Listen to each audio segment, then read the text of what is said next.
Alright, hello everyone. Everyone got first episode of Deep Space Nine loaded in? Oh, I've got Season 1, Episode 1, Emissary going. If you haven't seen The Next Generation, for one, I don't know why you're subscribed to me. I'm a glorified clip show of The Next Generation. But if you haven't seen it, you might not want to watch the first episode because it has significant spoilers for TNG. But hey, you do you. So we're going to be watching today the first, technically 4 episodes, which is going to be Emissary, Parts 1 and 2, and then Past Prologue and A Man Alone. Between each one, we'll have a quick 5-minute break so people can go and get a drink, go to the bathroom, whatever they need to do. But as far as the show is concerned, we're using, instead of 2 separate episodes for the 2-parters, it's going to be the one long version that Amazon and Netflix have at least. I'm not sure about Hulu or CBS All Access, but we're going to be using the version that's just one long video, one long episode, hour and a half. So yeah, we just got a little bit of time, get people in the stream until we press play on this. I've just got it playing temporarily in the background just to show what it's going to look like. You do actually have to bring your own video. I won't be playing a non-blurred version, or I won't be putting the audio from the show through the stream because I don't want CBS to shut me down. I would strongly prefer if they did not shut me down. So this is strictly bring your own video situation. You gotta bring your own. So there are links in the description, I suppose, if you need it, to Amazon, CBS All Access, Netflix, and Hulu for Deep Space Nine. There is supposedly, it might exist on YouTube where you can buy individual episodes, but I don't know why you would do that. Who does that? Just get it on Amazon or Netflix like a normal person. Like a human being. Come on. But yeah, that's about it. That's all I've got to say about that, really. Yesterday we watched some TNG. The first 3 episodes of that. It was pretty rough. Hopefully the stream itself wasn't that rough, but the episodes were pretty rough. We had what I consider... I try to be very positive about Star Trek. I will never engage with people who are just bashing Discovery and Picard. I don't want to get into that. I don't do that. But the first 2 episodes of TNG after the pilot, those kinda hurt. I love TNG. But the Naked Now and Code of Honor, those are pretty rough. Deep Space Nine, which we're going to be watching today, I think starts off much stronger. I think it's much better of a start. So, across all Star Trek series, as we go through these rewatches, we should be past the worst of it just already. It should be fine. I wish we had Deep Space Nine Blu-rays. Maybe they'd even have a gag reel, and then I could actually do something with Deep Space Nine, but no. They don't have any gag reel. Thanks, CBS. Yeah, they might make one eventually. A man can dream. A man can dream. Just another minute to go, so people have a little bit of more time to queue up.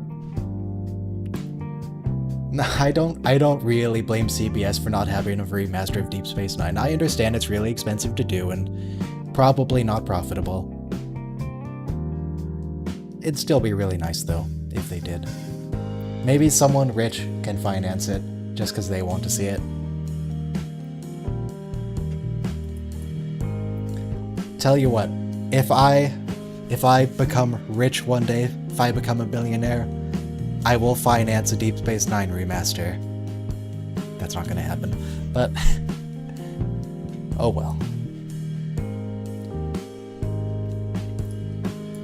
So this first episode is, yeah, about an hour and a half. Again, significant spoilers for TNG if you haven't seen TNG.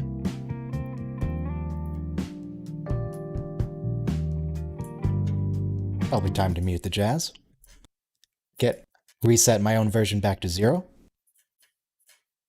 I'm starting...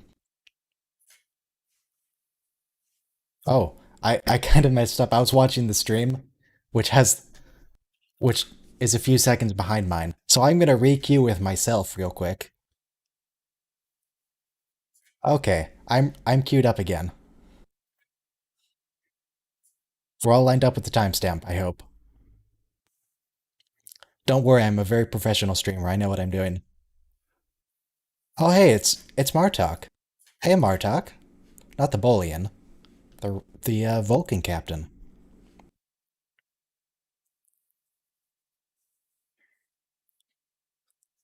Excelsior's been nice and destroyed. What class of ship was that, by the way? Was that a Nebula class? Those are Nebula class for sure.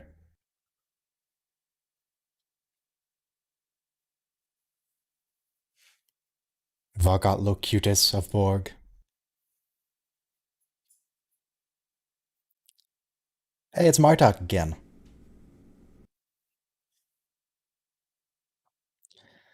It's always fun seeing J.G. Hertzler and all the roles he has in Deep Space Nine because he shows up quite a bit, even outside of Martok. In the same way that you see Vaughn Armstrong a lot, even in Enterprise when he's not playing Admiral Forrest, even though that's his main role. It's always fun seeing them in side roles where you still can totally recognize their voice. It's very distinct.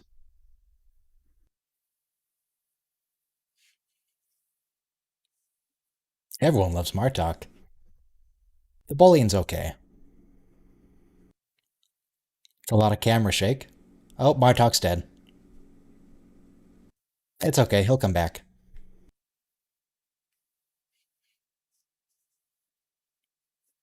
Yeah, I'm not going to be avoiding spoiling things too much for Deep Space Nine either, because this is a rewatch.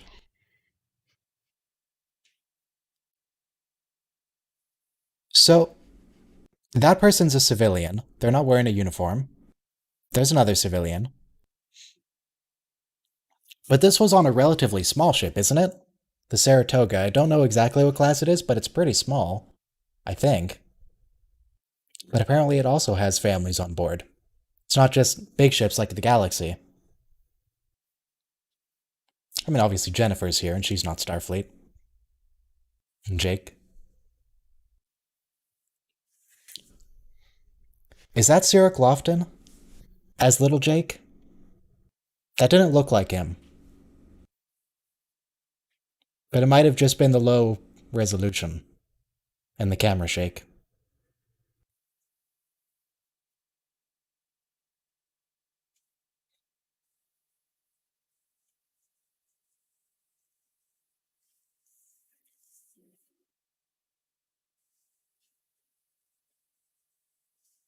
Wolf 359 wasn't exactly a surprise attack. In TNG, Enterprise did engage the Borg for a while. It was only after several hours of them hanging out in the nebula, playing cat and mouse with the Borg, that they went to Deep Space, not Deep Space Nine, to Wolf 359. So the fleet did have time to rendezvous there. They were waiting for the Borg. They had a little preparation time.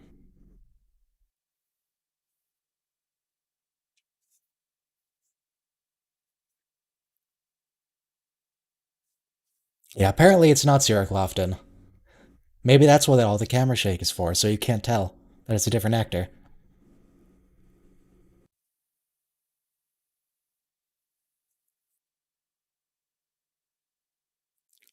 What was that a shuttle pod that just went by? Was that an escape pod? That looked like a TIE bomber from Star Wars. I can't rewind because we're on a timestamp here, but that looked like a Star Wars ship. It might have just been an escape pod. Yeah, I think the pilot's pretty good, but I also like the rest of the season. I even like Move Along Home in all its absurdity.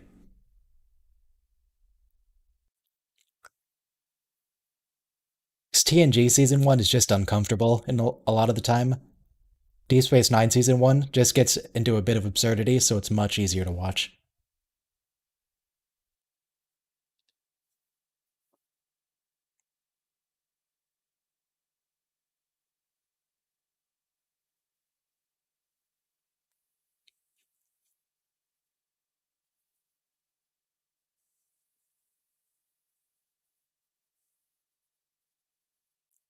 I just realized they never come back to this place, do they?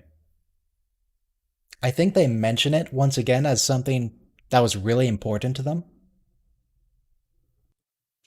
I think they mention it, but I don't think they ever actually use that program again. I will never start just on season 3. No skipping. There's only one episode I might consider skipping, and that's the Shades of Grey clip show on TNG. And that's purely because it's a clip show. I don't care how terrible the episode is otherwise, I'm not skipping nothing.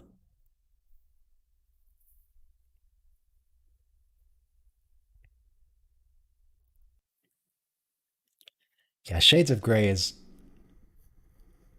It's just unnecessary. It probably would have been better to end the season on the episode before that.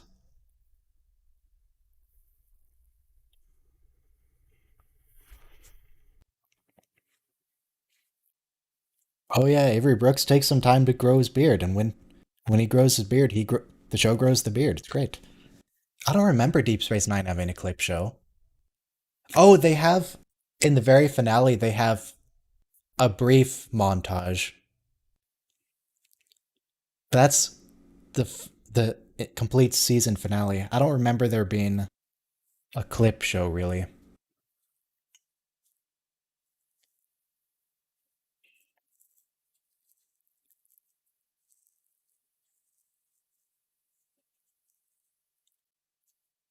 So those on the docking ring, on the habitat ring, I guess. I don't know which one's the docking, which one's habitat ring. There's rings. Those are docking pylons, right? The big spikes. Is the music different? It sounds the same to me, but I never listened too closely. I think those things coming protruding from the top center, I think those are the shield emitters. Am I right on that?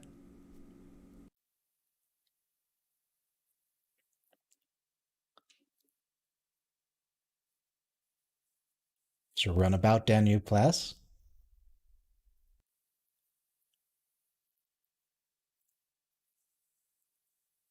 Okay, now we're into it. Oh hey, it's the Enterprise.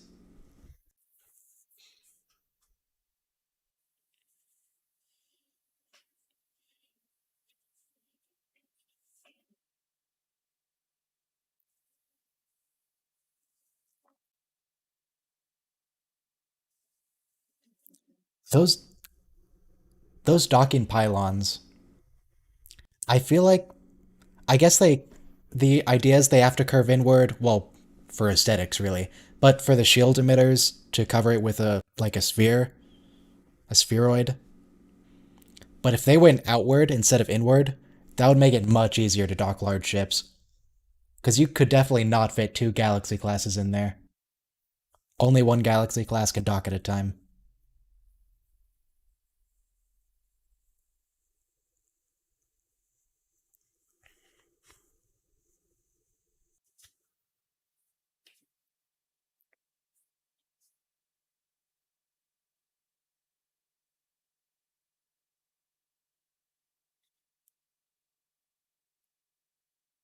They could afford someone from TNG. They have Miles O'Brien right there.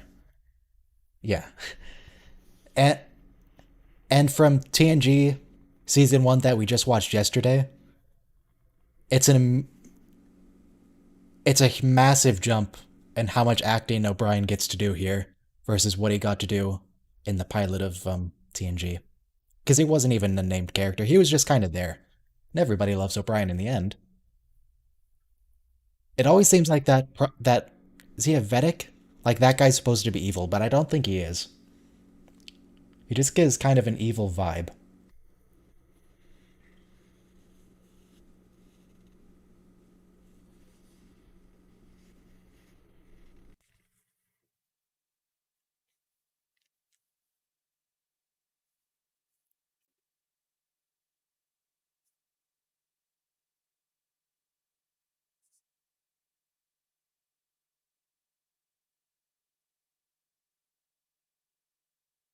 I have to imagine they brought some portable replicators.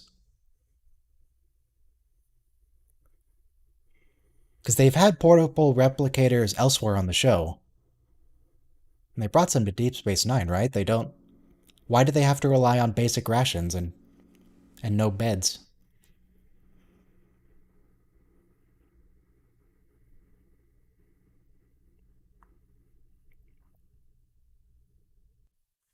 So man, Jake is really young here. I'm used to adult Jake at this point because, you usually rewatch the later seasons more because they're better. And he's so small.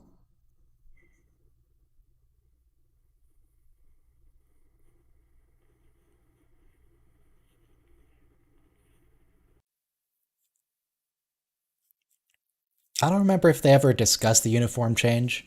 I mean, I know a lot of people have suggested it's a difference between starship uniforms and starbase uniforms, but I mean, the Deep Space Nine uniforms just look really good, so I'm not too bothered by the change. It seems good. It was a good change.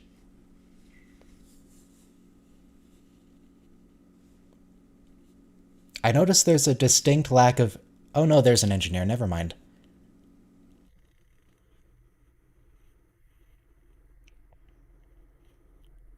I hadn't noticed any engineering staff before, but yeah, there was some.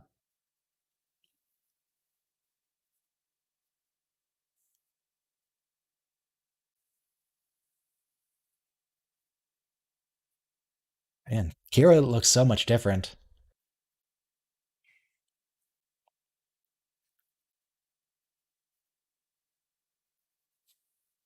Is it just the hair?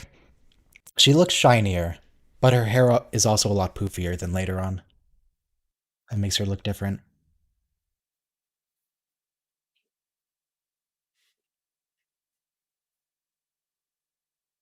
Yeah, I don't know how I feel about it if it would have been Ensign Rowe, because on the one hand, I mean, everyone likes Ensign Rowe, it would have been interesting.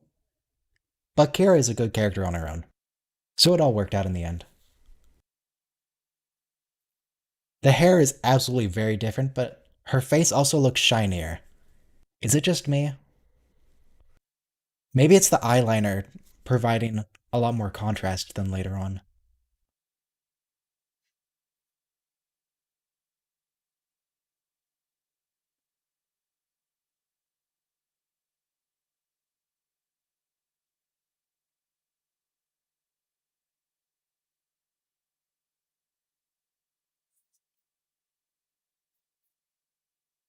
Oh man, Cisco is so different compared to later on.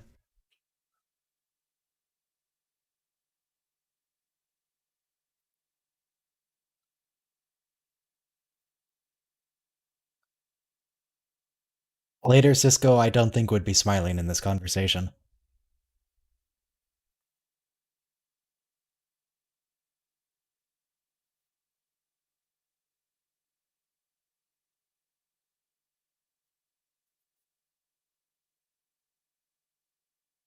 Oh, he was smiling, yeah.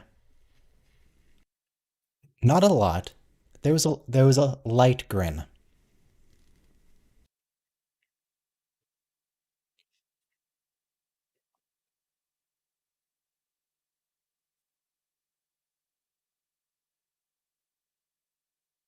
Good old Rene Aubergenois. You wouldn't throw that at Rene. He threw it at Rene.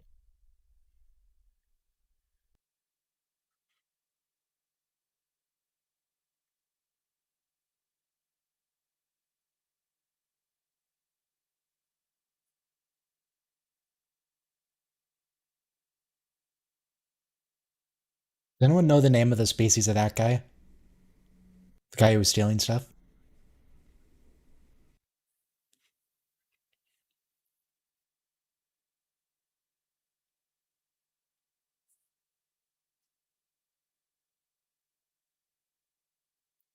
I noticed though a lot of things change. Odo's uniform looks exactly the same as later.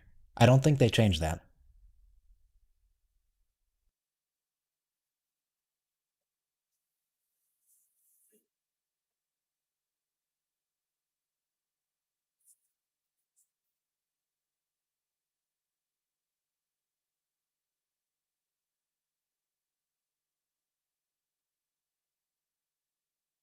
Quark's voice also changes a bit. It's more. It sounds like he's struggling with the teeth a little bit, even though he's played Ferengi before this. I mean, it's probably just a choice because he has actually played Ferengi with the teeth before.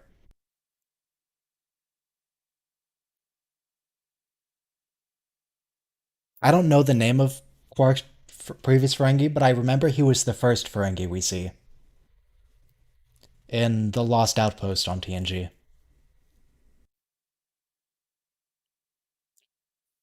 Well, maybe the first one in person. I don't remember exactly. He's definitely in the first episode Ferengi appear.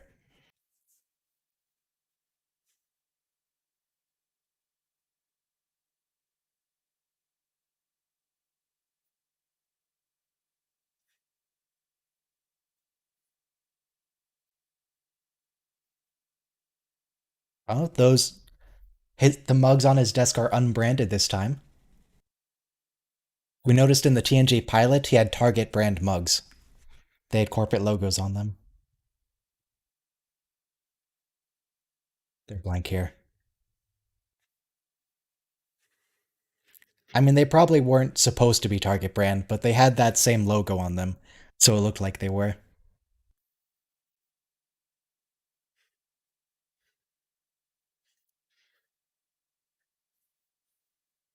Normally, you wouldn't pay that close attention to the props, but when you have to be talking to people about the episode for an hour and a half, you gotta find something to point out.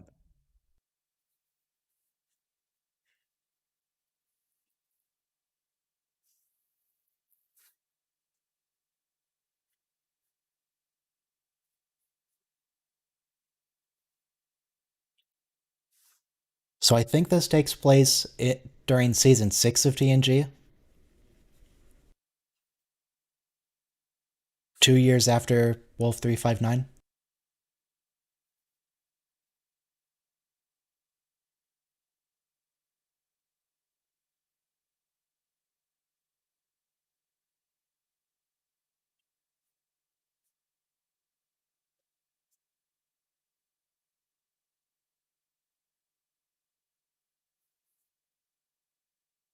Yeah, those look like exactly the same mugs actually, except they don't have the logo because the mugs had those finger impressions on the side for holding. Oh, I just want the camera to turn so we can see the other side.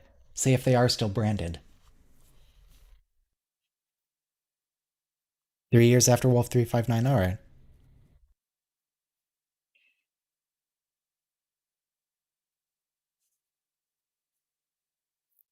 They're definitely the same style of mug. F cup. I'm surprised they kept it this long. Those are 6 years old by this point.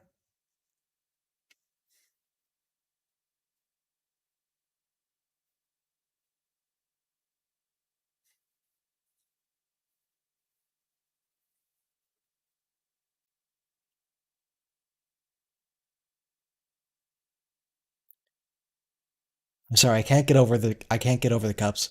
Every episode we rewatch of TNG, I'm just gonna be looking for the cups every time he's drinking something.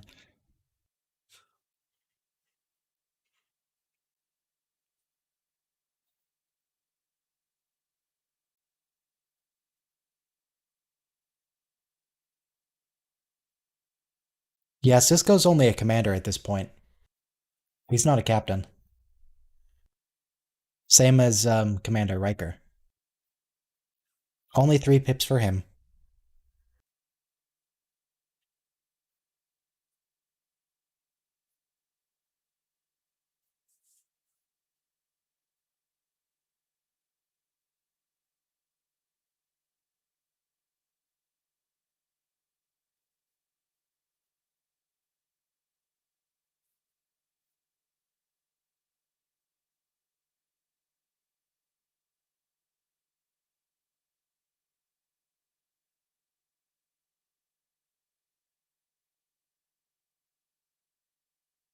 I guess he kind of becomes a community leader later on.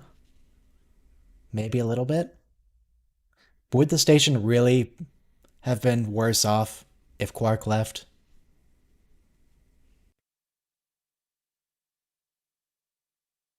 And when does he get promoted? Is that season 2? I think he has the beard at that point.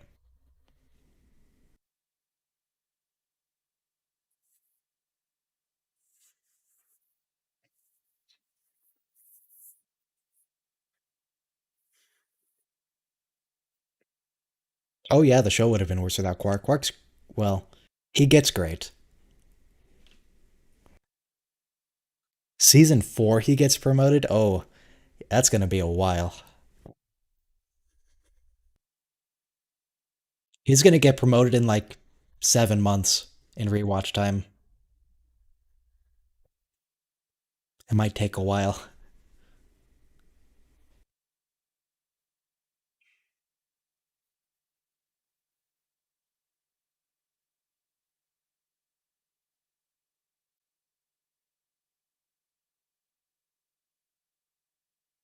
I find it interesting that Quark actually cares what happens to Nog. I'd have expected his portrayal to be a lot more vicious at the start. I mean, Riker's been offered promotion so many times. He just won't accept it. I don't know if you can be a first officer while you're a captain, and so he can't be promoted while he stays on the Enterprise, or if he needs to be in command of something to get the promotion.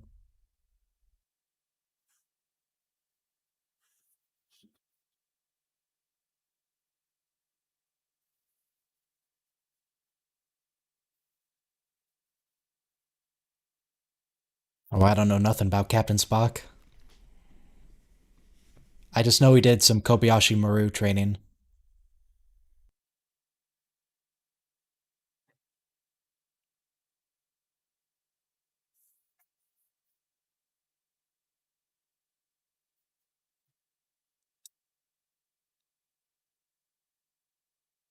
Well, command a ship or a space station, because, well, no, he does command a ship, Captain Cisco.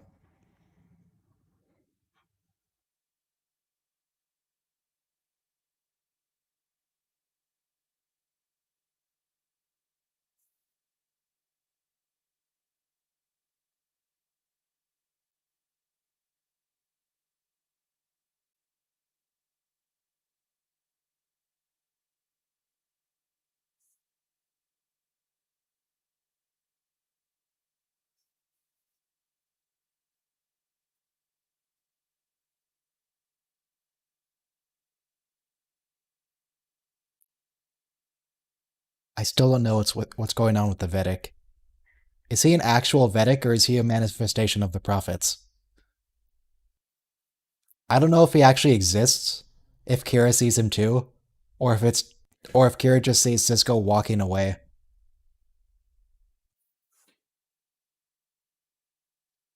Cause that Vedic acts real weird.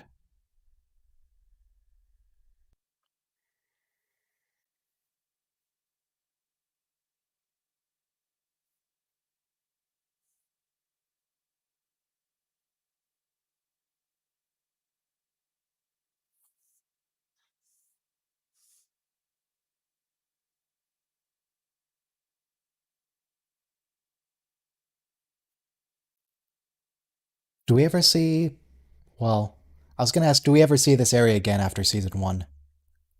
But even if we do, it'll probably look different because it's kinda messed up right now. From, the bombings.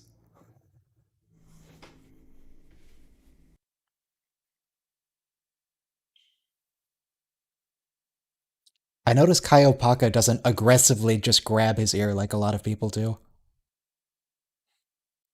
She's just gently touching it. The bombings. The bombs that dropped. Oh, there's the grab. Yeah, nobody knows how strong Ferengi's Pa is, because no one feels comfortable testing.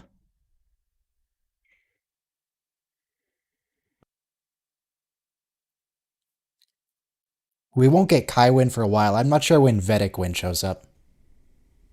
We might get Vedic Win, but definitely not Kaiwin.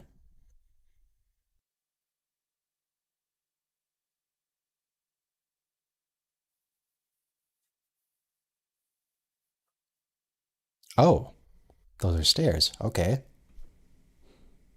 Neat.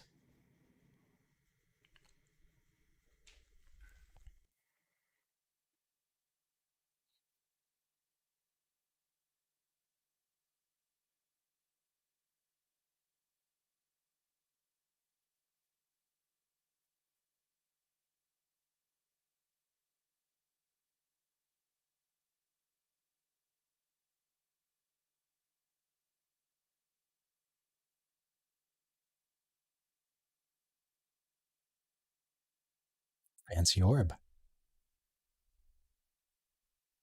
The orbs act pretty differently in the pilot, as I recall, compared to later on. Not this first one. This first one acts pretty much the same.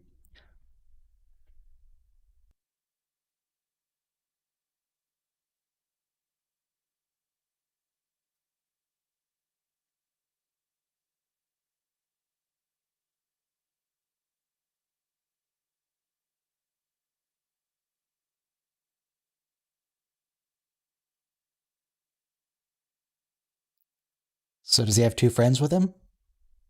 Where are they exactly? Because he has three cups.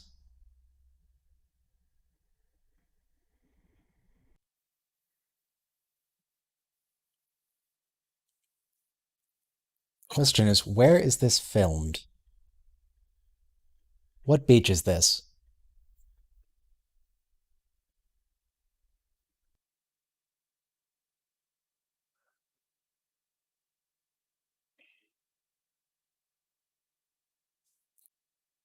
I don't worry too much about Cisco balding. That's probably gonna work out.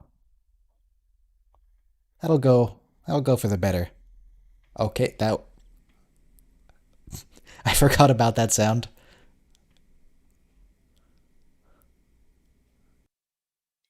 I didn't remember that. Caught me off guard.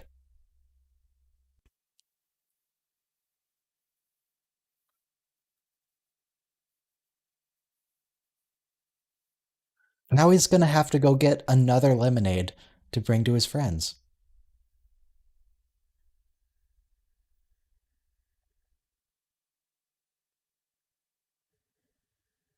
Yeah, Jennifer's acting isn't great.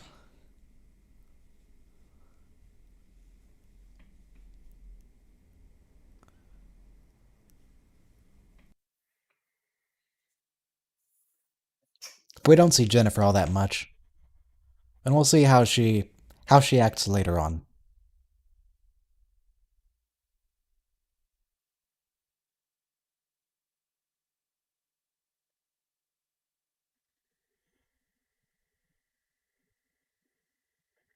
Oh boy, that is more interesting beachwear in the background.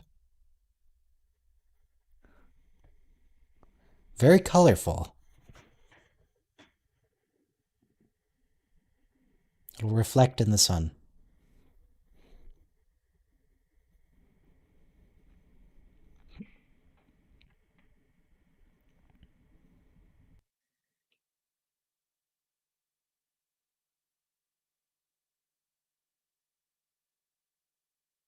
Isn't isn't Avery Brooks actually pretty tall? How tall is Avery? Because she's the same height as him. I might be thinking of something else. Someone else, rather.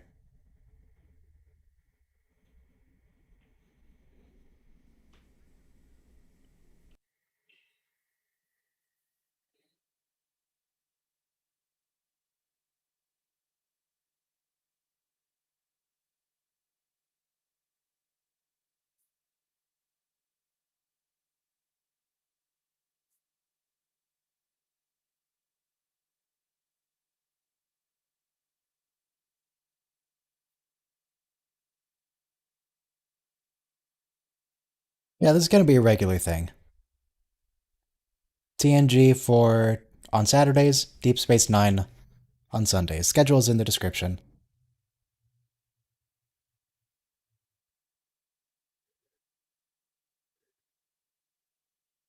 I the point of the orb experience, just to, I don't know, remind him of his past. But yeah, schedule's in the description.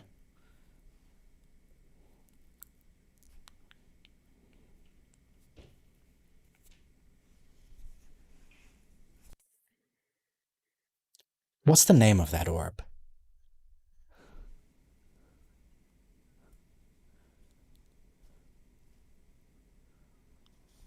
What kind of.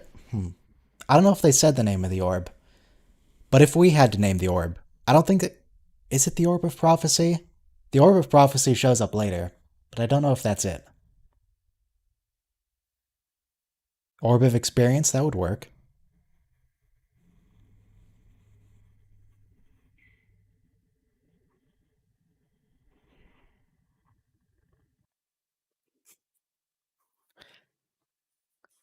The Orb of that sound Cisco makes that I can't make because it's too high pitch.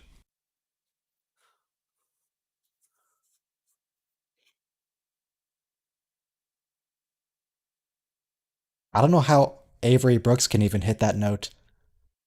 His voice is pretty deep. How can he hit that pitch?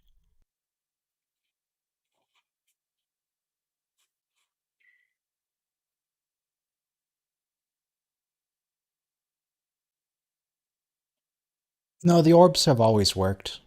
They had a bunch of them before the Cardassian occupation.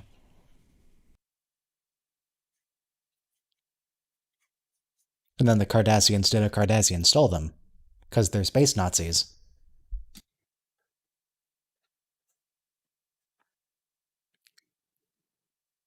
You know, they do look like the wormhole, kinda. They actually do. I hadn't thought of that. Oh, those lights. And the flickering lights isn't damage from the Cardassians. That continues through the entire series, if I recall correctly. I don't know what that intonation was. I don't know what's up with the flickering. That would just be very uncomfortable to sit around.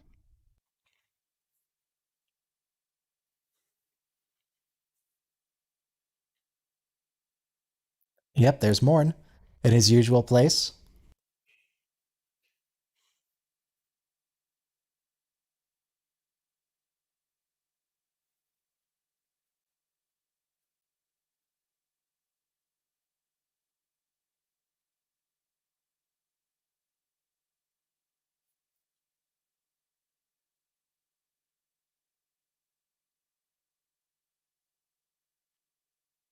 Yeah, Armin Shimmerman is moving his mouth very little here when he's talking. He's pretty much holding his lower jaw still.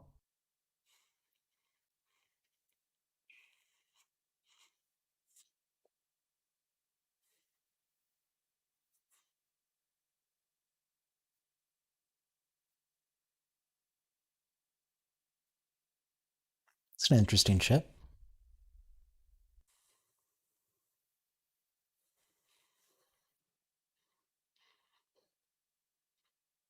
Oh no. Season 1 Bashir.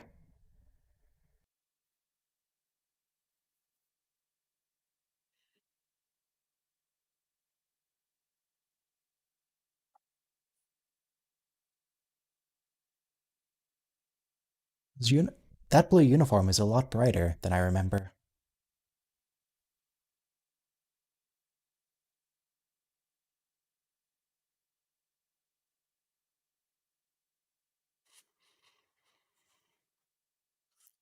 Bashir will get so much better later on, though.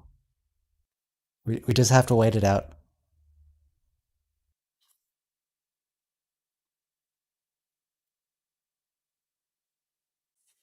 Bashir gets much better later. He won't always be cringy. It'll be okay.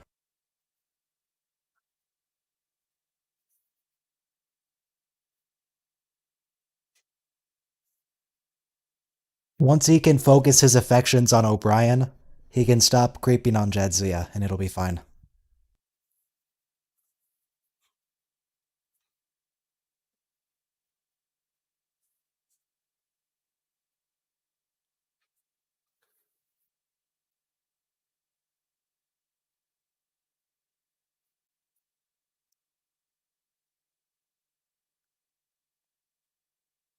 Yeah. Of course O'Brien hated him. Bashir you either love or you hate, and O'Brien hated him at first, and then he doesn't.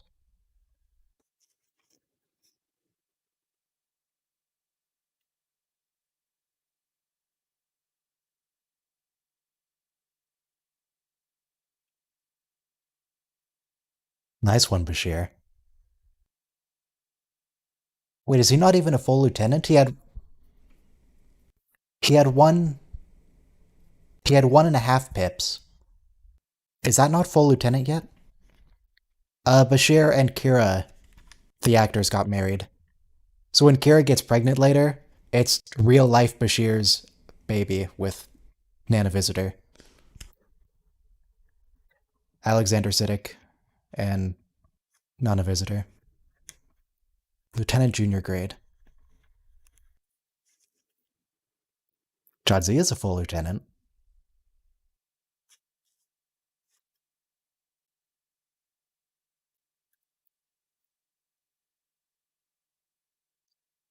Oh yeah, that Kira's baby wasn't written into the show just as a plot point. That was a point of necessity because she was pregnant.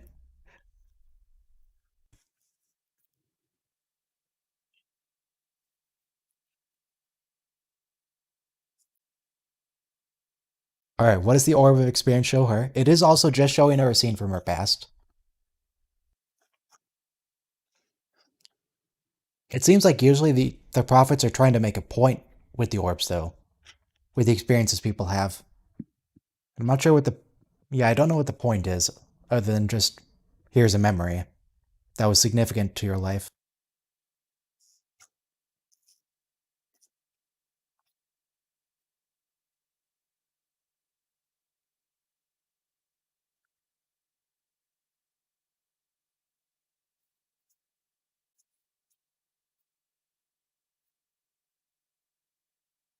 Yes, this is the Orb of Exposition.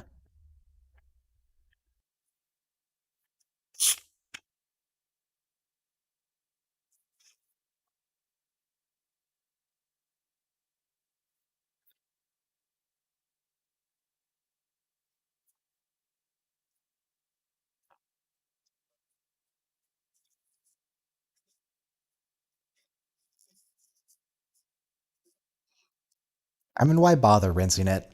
It's fine.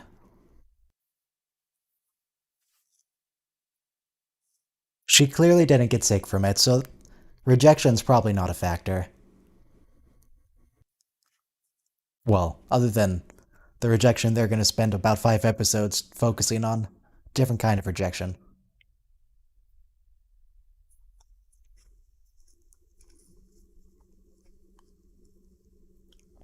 Yeah, try not to think too hard about O'Brien's rank.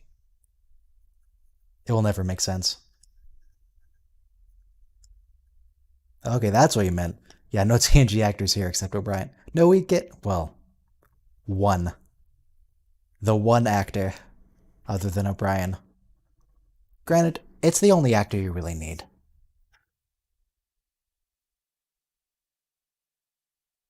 He wasn't really close with anyone on the Enterprise, as I recall.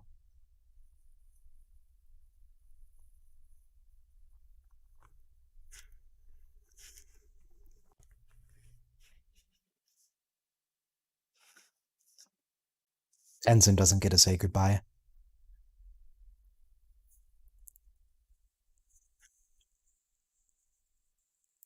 I am curious as to what about Transporter Room 3 makes it his favorite.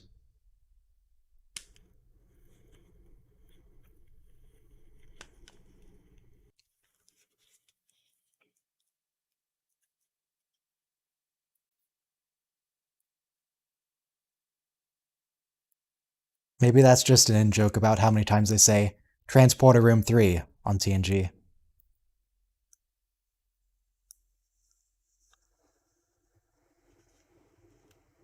Don't you mean engage, Mr. O'Brien? I mean, he had friends on the Enterprise. He was friends with Geordi and Data, but he wasn't. There was no bromance that I remember, like Geordi and Data.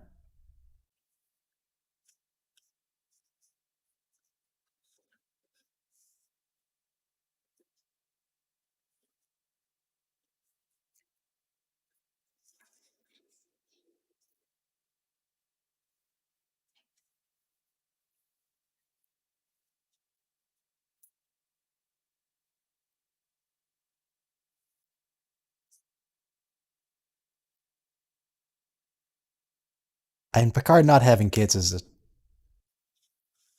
a plot point that comes up a few times because he devoted himself to Starfleet. That'll come up in TNG Season 4, I think, and Star Trek Generations, most prominently.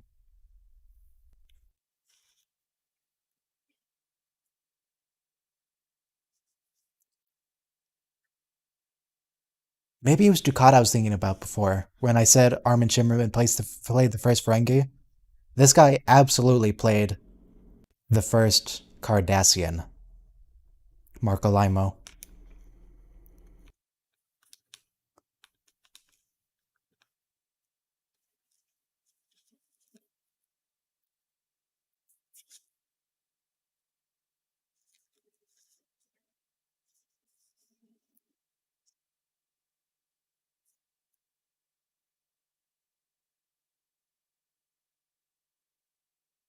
Golamek was his name, I think.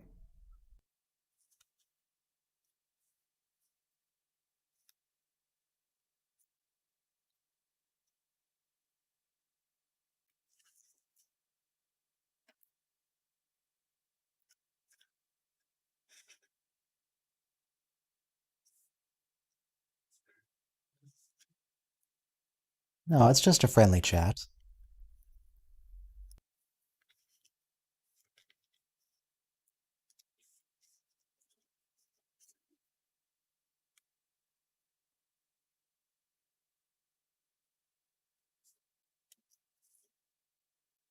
Yeah, don't worry about the idiom. The universal translator probably, if he was talking to a Klingon, he would say, "We won't let the Targ on your lawn." It just takes care of that.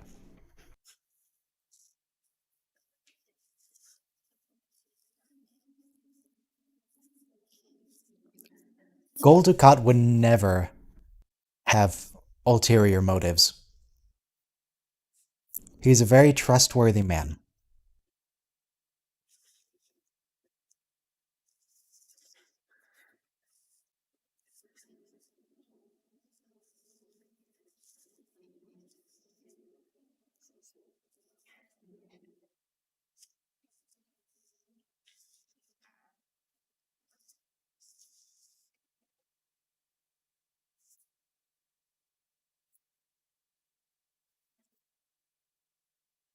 Who said anything about metaphor, Ben?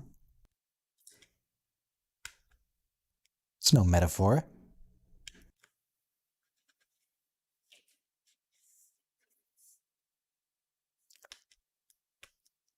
Look, everyone. A dishonest man you can always trust to be dishonest. It's the honest ones you've got to look out for. Everybody knows this. Just ask Jack. You can always trust a dishonest man.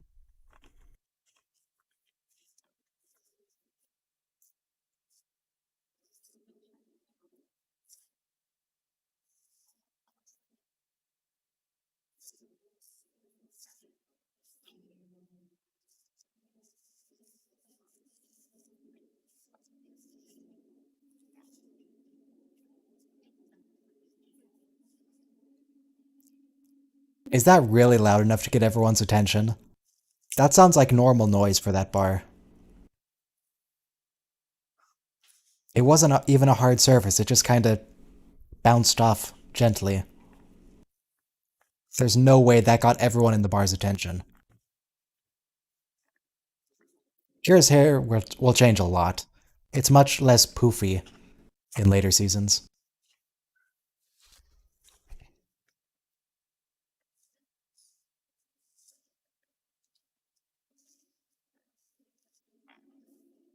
And maybe if she smashed the cup or something, but I think it was metal.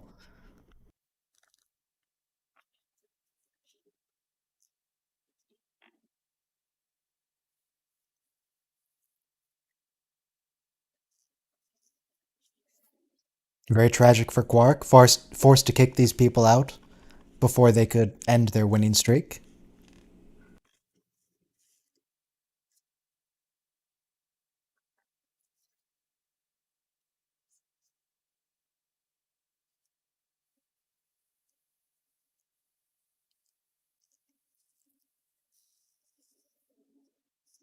I assume that's a personal lock. Oh yeah, there's a bunch of them. There's a bunch of those lockers. Not like a smuggling area. Oh, I can't help but notice that CGI is at a lower frame rate than the rest of the show when it was oozing out of the grate there.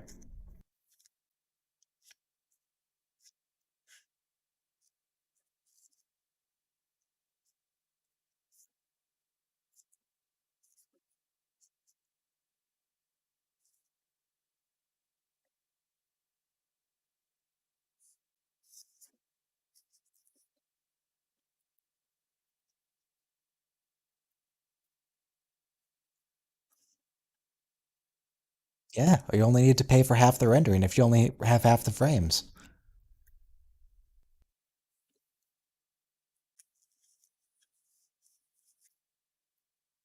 I notice, I don't know why I noticed this. The landing pad. No, it's the same landing pad, never mind. I was gonna say they looked a lot closer to that wall in the runabout than later on. But I guess it's the same.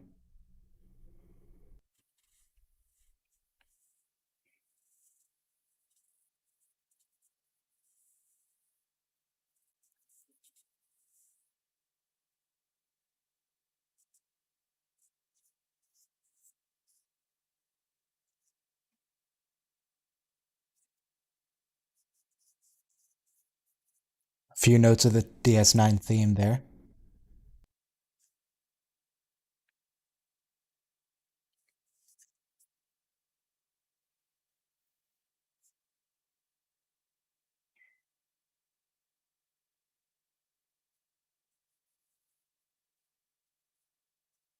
Success.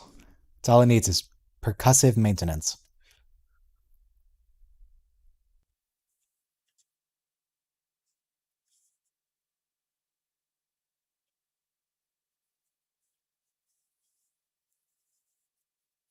Well, if Quark gave them the bag, presumably Quark is in on it.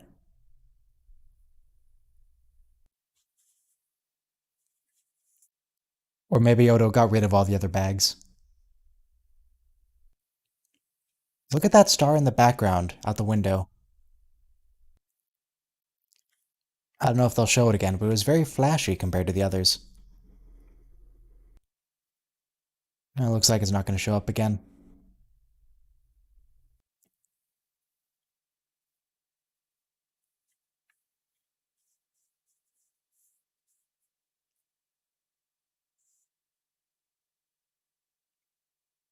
They definitely did mention it earlier in this pilot, and a couple times later on that he doesn't use a phaser.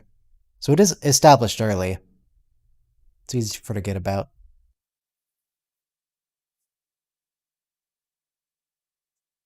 Mention it in season 4 at least, which is, eventually.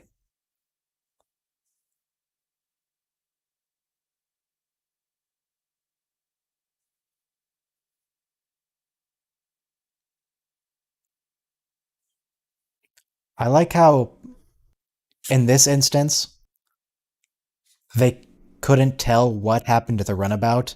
It just instantly disappeared. They didn't notice the gigantic wormhole opening with the massive spike in readings that accompanies it every single time later on.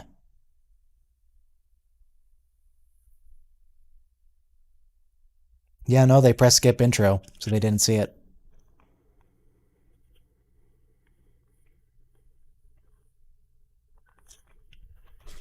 Is Idron a real star, I wonder? Look that up. Idron star. It doesn't look like it.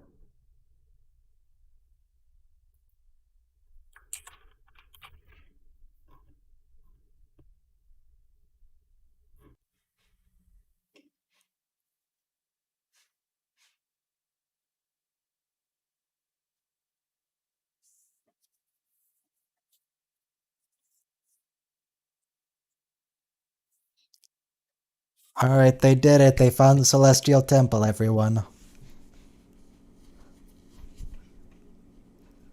Bajorans have been looking for it for millennia. They found it in an afternoon. It all works out. Maybe the prophets just didn't care to reveal themselves to the Bajorans.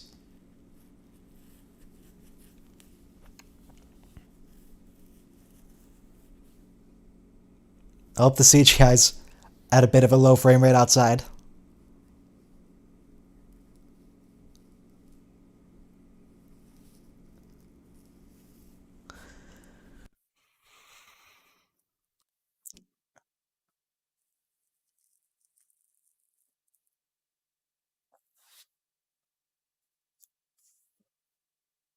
They've landed. There can't be planets in a wormhole. Now, secondary question. Does this planet exist? Is there actually a planet inside a wormhole? Like maybe the prophets used to actually be people and they moved into the wormhole because there was a planet there? Is the planet a vision? What's going on here? What's physically happening?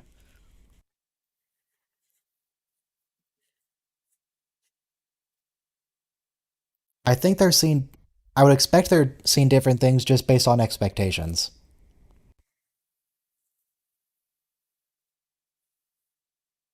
Well, no, because they both see it later.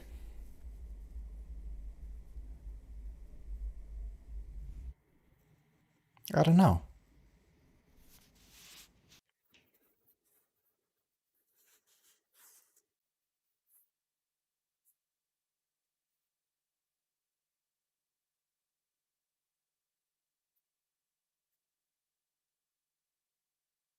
Just create backgrounds to suit whoever they want. Whether it's pure white, they could have just. Do they have to have the white light? Could they not just create the nice garden planet for him when he shows up?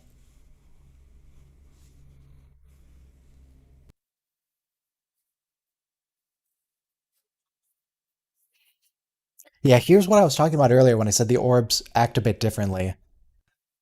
Because I don't think they ever have this behavior later on. They act as. I almost kind of want to say ships. Tiny little ships.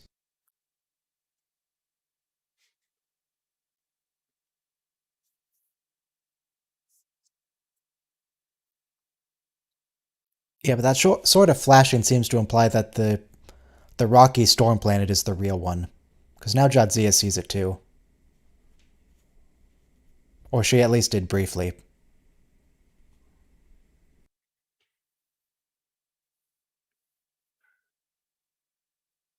And here we get the typical celestial temple.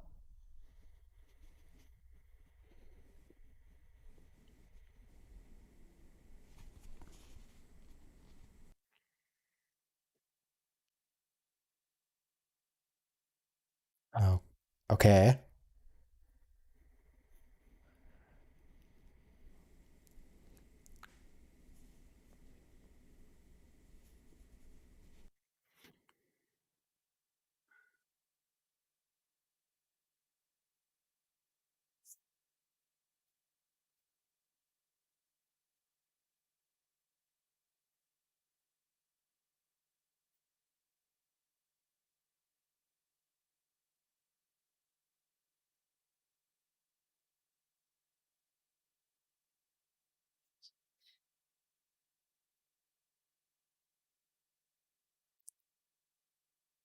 And the orb's gone. The orb of transportation. It's fulfilled its purpose. It's done now. Man, that has to be an extremely just uncomfortable place to be in. Surrounded by pure white. Very disconcerting.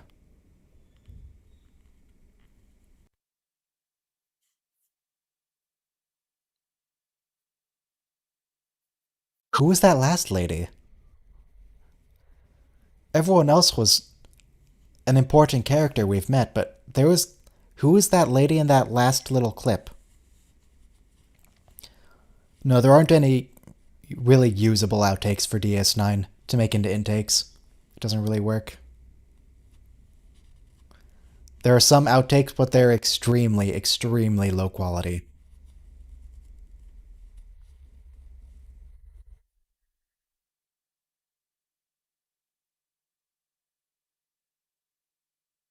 I mean, he knows the prophets exist after this, It's just a matter of what is the nature of the prophets. I don't think it's unreasonable that he would assume they're just non corporeal aliens. They've met so many non corporeal aliens in Starfleet at this point. They just keep coming up.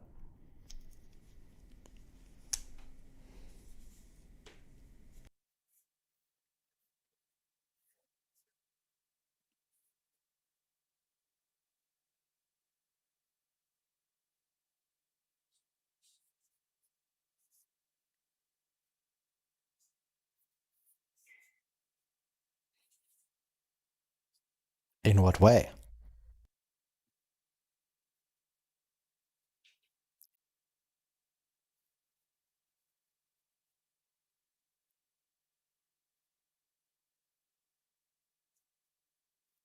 Yeah, so the wormhole was built. It's artificial. This wormhole is not a natural formation. Someone built it, so it must lead somewhere. So the prophets, I guess, used to live on Bajor, and then they moved for some reason. Presumably before they turned non corporeal.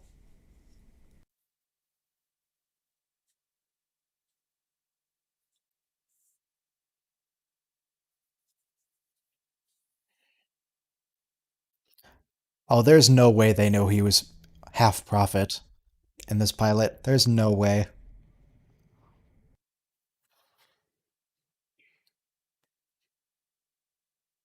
Emissary, yes.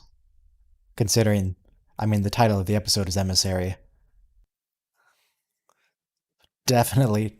I do not believe for a second that they knew he was going to be half prophet at this point.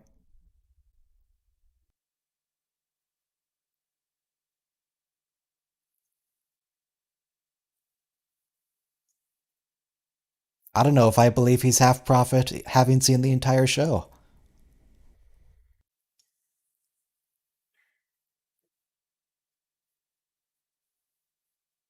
I like the look at the poles along the fence thing, the handrail.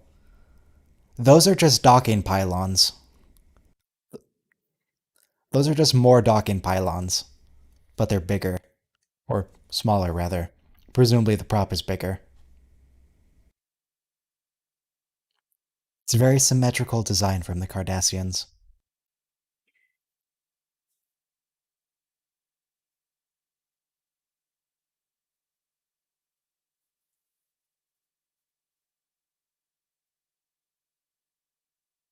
No, I have seen the whole series. I've seen all of it.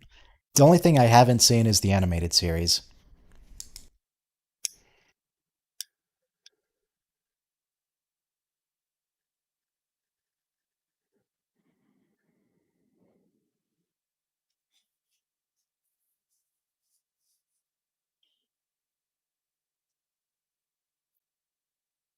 Yeah, this doesn't really line up with what they established later that they want Cisco to be their prophet or the emissary because they drew Cisco there. It doesn't make sense that they would want to destroy him. So they definitely didn't know. I like this sequence. Oh, hey, it's Martok. Hey, Martok. Say something, Martok. Just let me hear your voice. Just say words. He looked like he wanted to say something. Ah, nothing.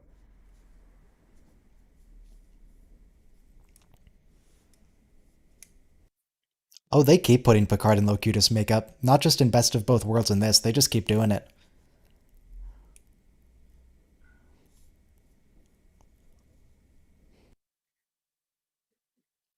They must just keep that thing around for to stick on Patrick Stewart whenever they feel like it.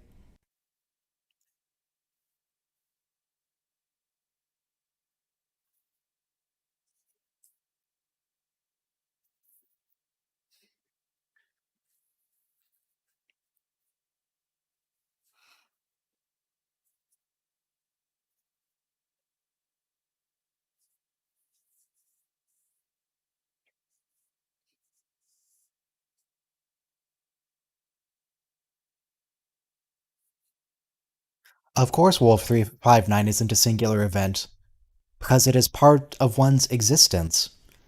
It exists always. What is in the past is no different than what is now, or then. Oh, there's the shields. Yeah, they have to encompass the docking pylons, which is why they're pointed inward like that. But they would be so much better pointed outward if they could.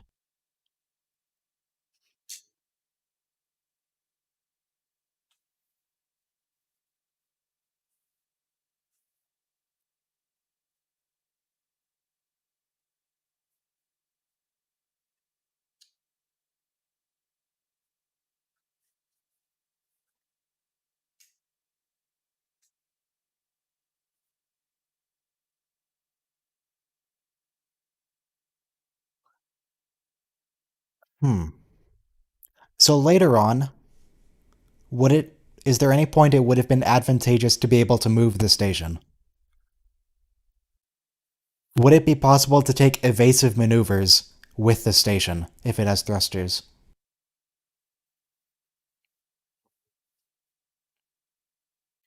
I don't know who's playing the computer.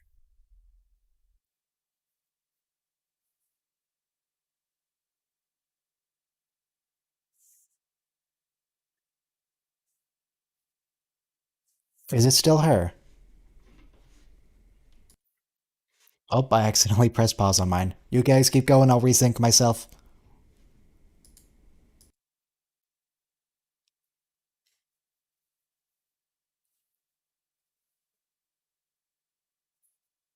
Alright, I'm resynced. Good. I got a stable shield now. It doesn't sound like Majel Barrett, but I don't know. She's an actress. She could do whatever she wants. Yeah, Amazon X Ray, that's what I was clicking on and it paused me. So I don't want to click on it again.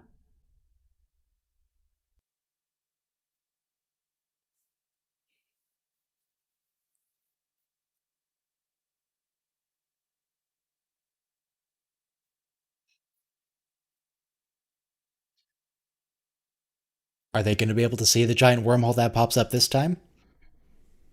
It's not exactly subtle.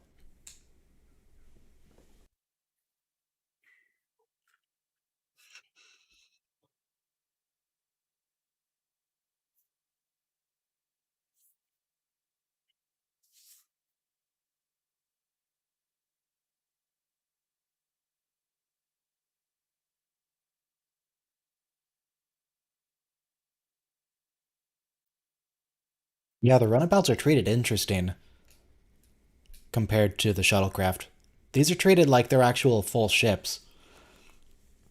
Like at some point, at multiple points, they bring several of them into battle, like they're fighter craft. Where shuttles, you would not do that with a shuttlecraft.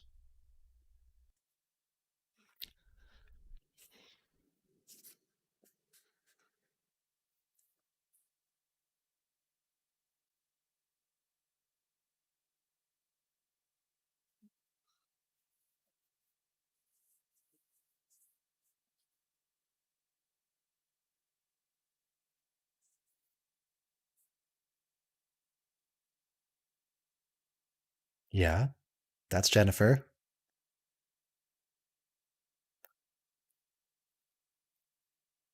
Oh my god, do I recognize those trees?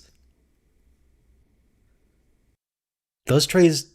This same park is used a bunch in Star Trek, isn't it? I think it is. I think I recognize this.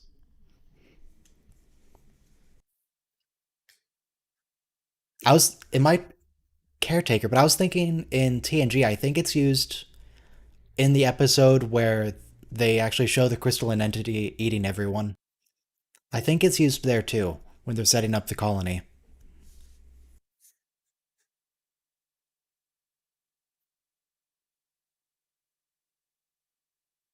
I mean, I assume it's used a lot. They reuse locations all the time.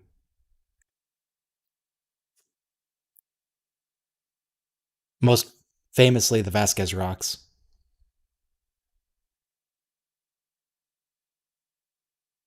including that one time they were actually the Vasquez Rocks, but only once.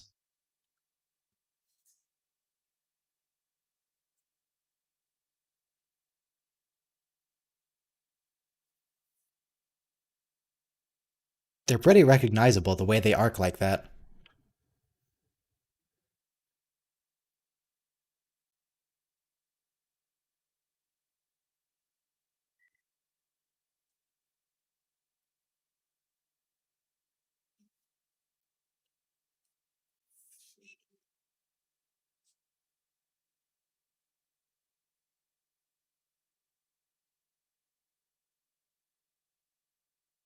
Yeah, that the full US concept. Oh my god, the Omega Glory.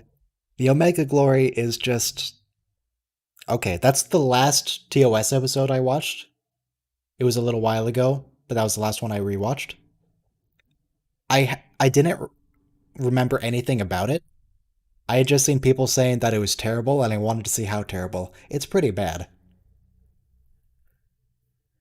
It wasn't that bad until the reveal. Then it was just it retroactively made the rest of the episode just I don't know what to say about it. It just hurt.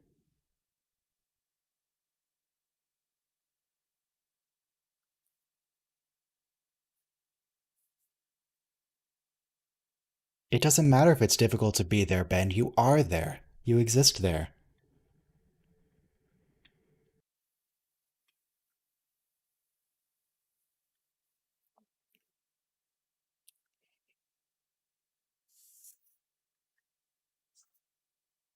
It doesn't matter if you want to be here, Ben. You are here. Come on, Ben.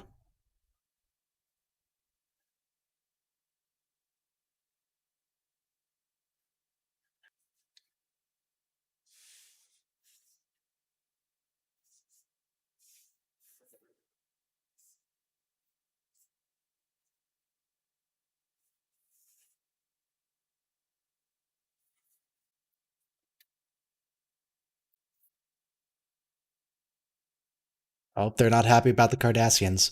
The Cardassians have got some space lightning going on.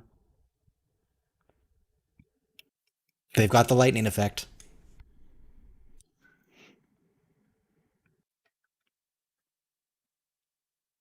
At least the prophets actually let them through.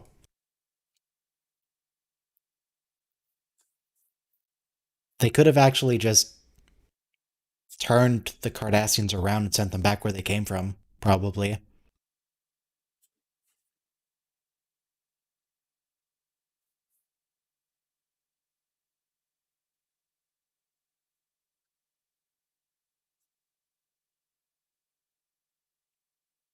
We'll get to season 4 eventually.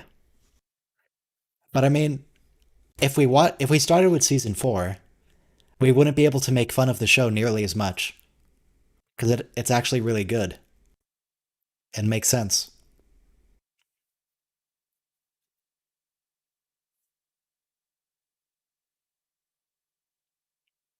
I still like. Yes, Martok.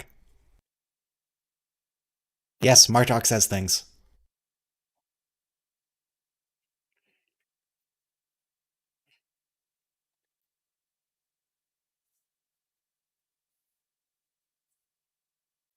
Yeah, we're watching it. It's great.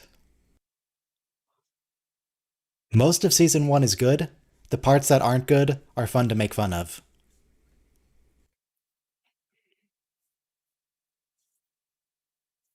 And it's interesting to see how things change over the show.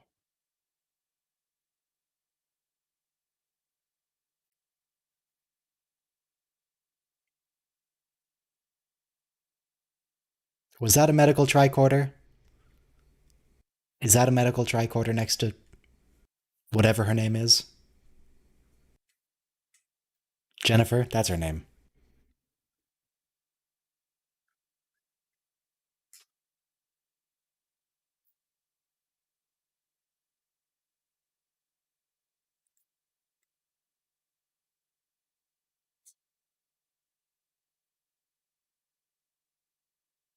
Those are some interesting cars in the background. I assume this takes place on a holo suite, or a holo deck. given that this is before he came to Deep Space Nine.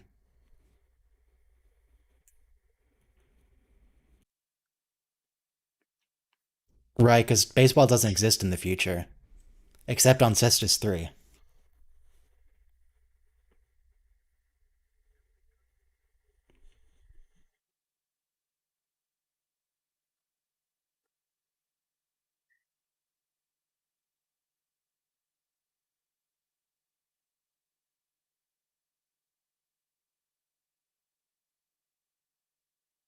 Does anyone watch baseball? I don't think I've ever in my life watched a baseball game. No, that's not true. I was brought to a baseball game once as a child and couldn't have been less interested in it.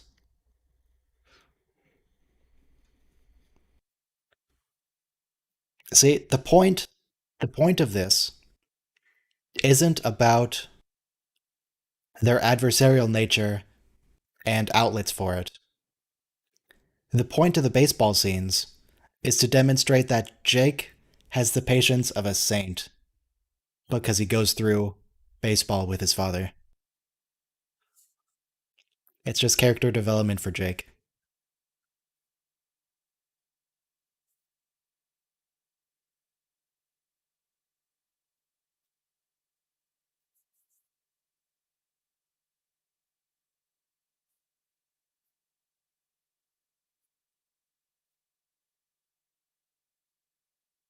I mean, I guess I can't really judge given that I've only seen one baseball game years and years and years ago, but I'm going to judge it anyway.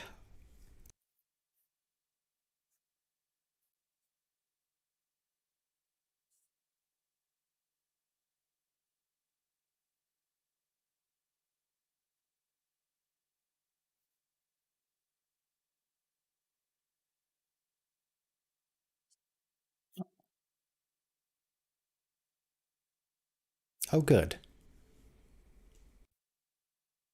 Interesting that the warships aren't facing toward the camera on the view screen. I think normally they would be. I want to see if that's a reused shot later on, where they're facing away, because they were kind of turning away from the station. I want to see if they use that exact same shot when they're retreating.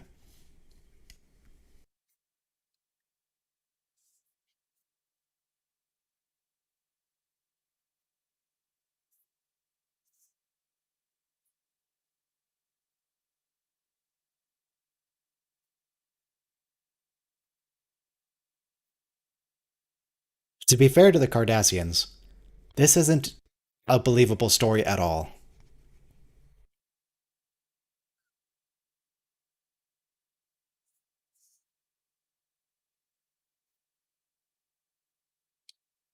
I mean, I'm with the Cardassians on this one.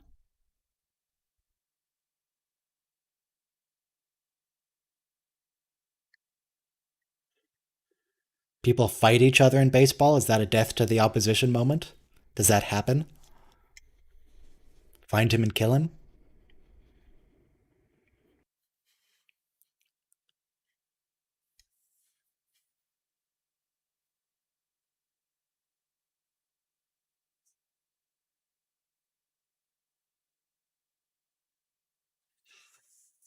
I can't help but notice they didn't even bother scanning for debris from their warship. You'd assume there's quite a bit of debris from a Galler class warship.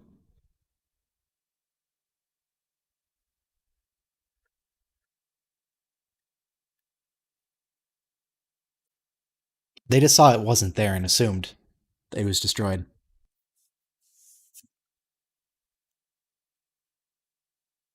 Oh, now they're facing the station. They just weren't facing the camera on the station.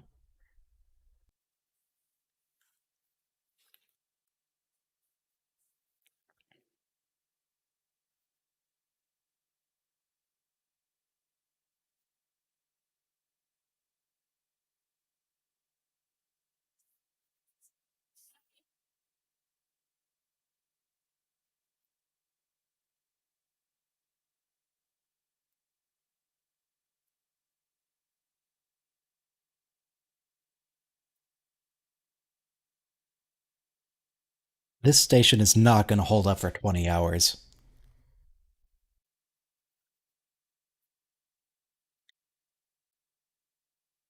Interesting that O'Brien would get bring up Set like 3, because he seems pretty traumatized by it.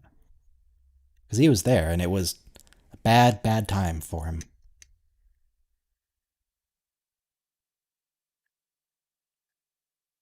It might be a false surrender, but, I mean, Kira's not a Starfleet officer. She's not with the Federation at all. She's in the Bajoran militia. Who knows what rules the Bajoran militia have?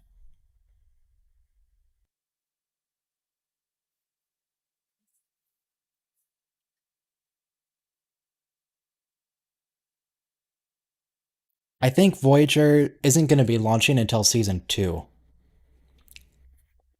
in universe, because they're going after the Maquis and we don't have the Maquis yet.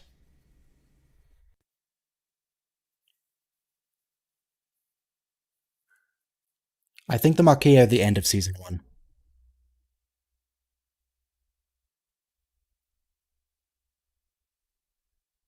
I mean, this is a bit slow. It's kind of dragging, but at least the story is still happening here. Whereas in TNG, it was kind of nothing was happening when they were dragging the scene on.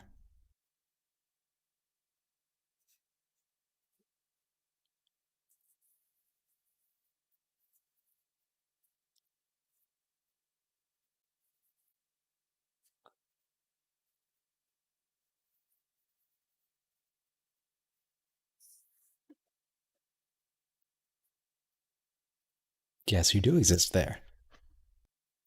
And we can at this point move it along. Thank you, Cisco. Thank you, Ben. I guess they're both Cisco, technically. Why is Kaiopaka's vision on the Saratoga? Why is Kaiopaka staring in the background? I'd have expected that to be like the bullion guy.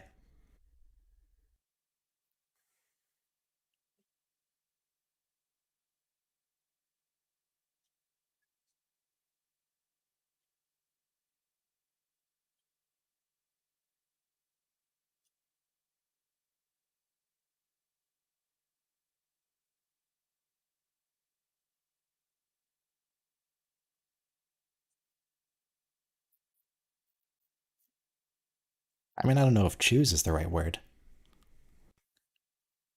Alpaca's everywhere.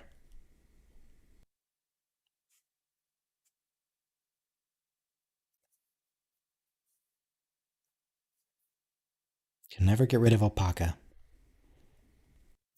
Now, going forward with the series, I want to pay attention. Yeah, there's Alpaca. Do we ever see that Vedic from the beginning ever again? Because I'm really curious now, was he a real Vedic? Did he exist?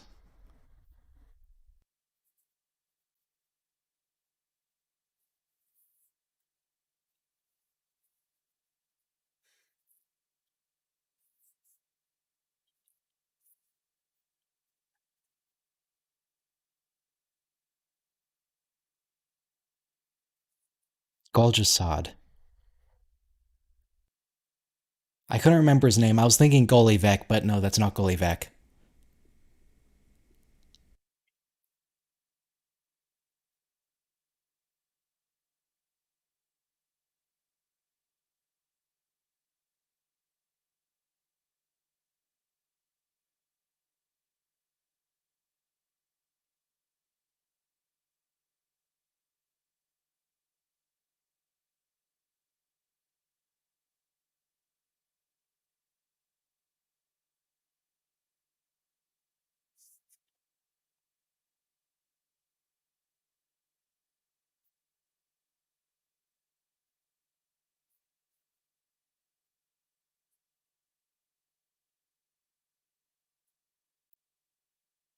Did they not scan the station earlier?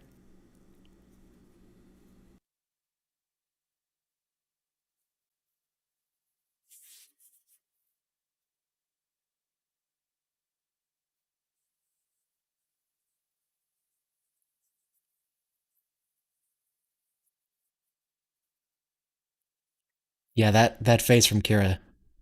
I'm pretty sure the one where she's grinning like that is going to come up a lot. I don't think that's a season 1 exclusive.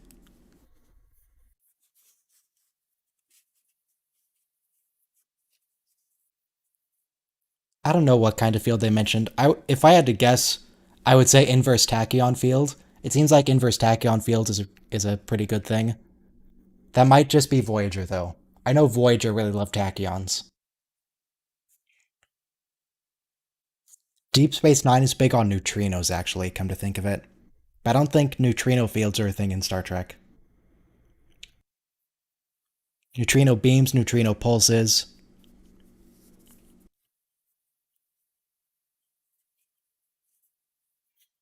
That was some acting.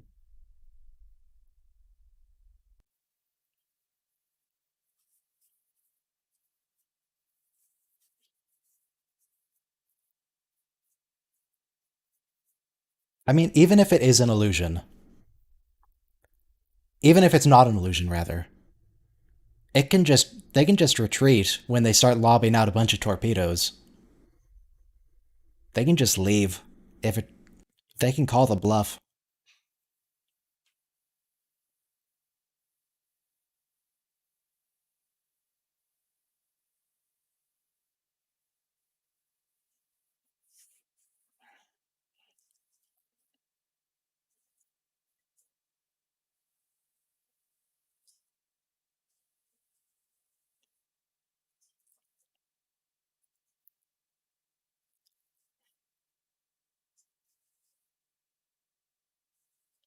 A pulse compression wave, you say? I guess that makes sense. They're compressing all their energy into a single shot.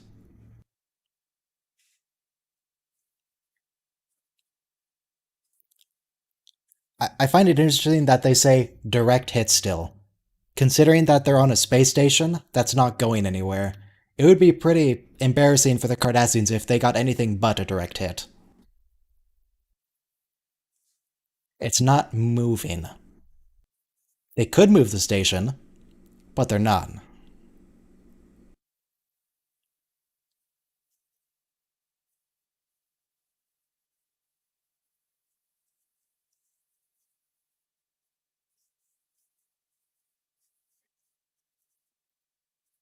Also, what even is a glancing blow when you're dealing with antimatter explosions? Maybe they're talking about things exploding, like just off the hull of the station. Like an airburst, but in space.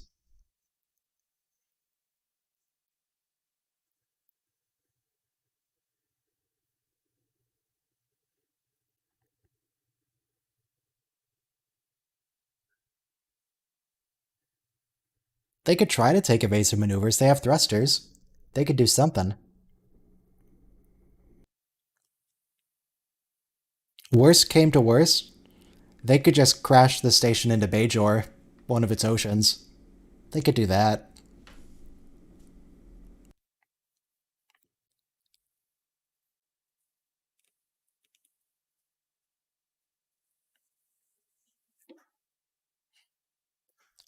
Yeah, Julian can he can fix up any senior officers that get hurt. I was gonna say damage. That's not the correct word when you're dealing with, people who are made of meat.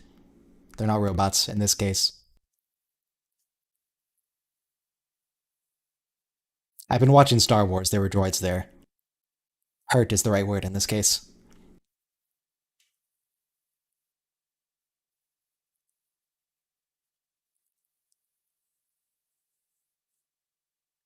Look, I've been thinking about HK-47 a lot recently. Damaged is the word that comes to mind first.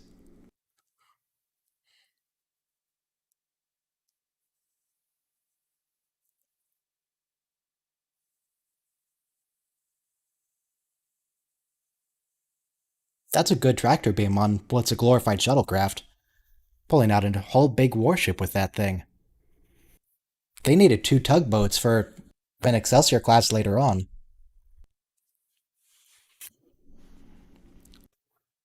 Surprised that worked.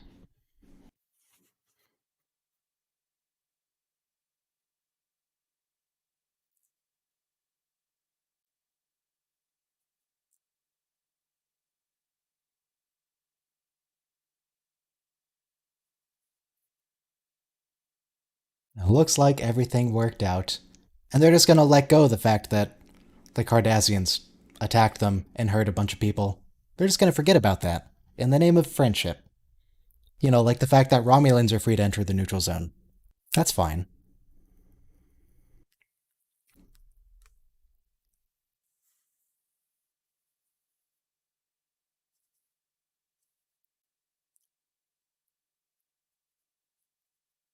Jake's clothes look almost Bajoran. They look like a Bajoran militia uniform.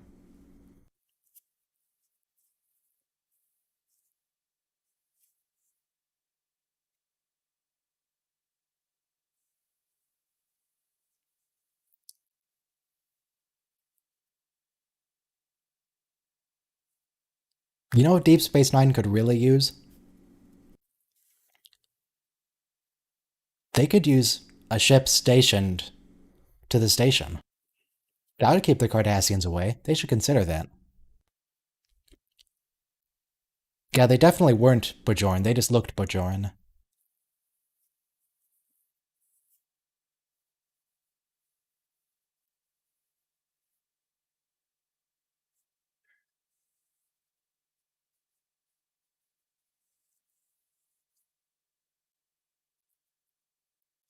Does anyone ever transmit a resignation to command? It never happens.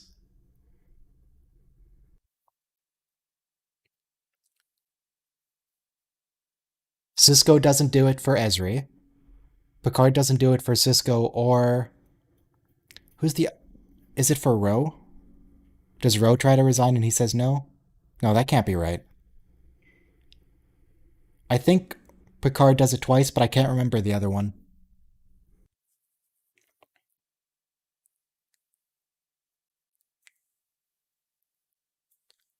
I was thinking of Worf, but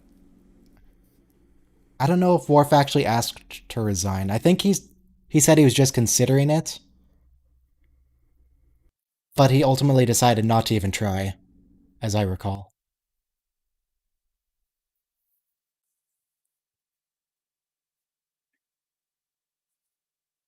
Maybe Worf.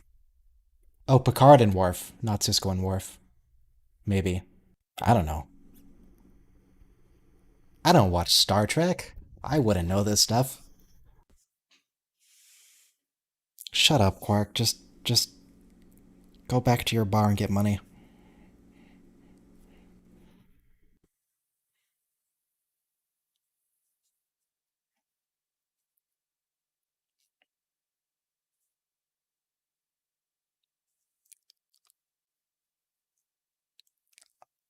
Yeah, now that I've seen that those fence posts are just docking pylons, I'm never going to be able to unsee that. They're clearly just docking pylons. Cardassians have a really unified design.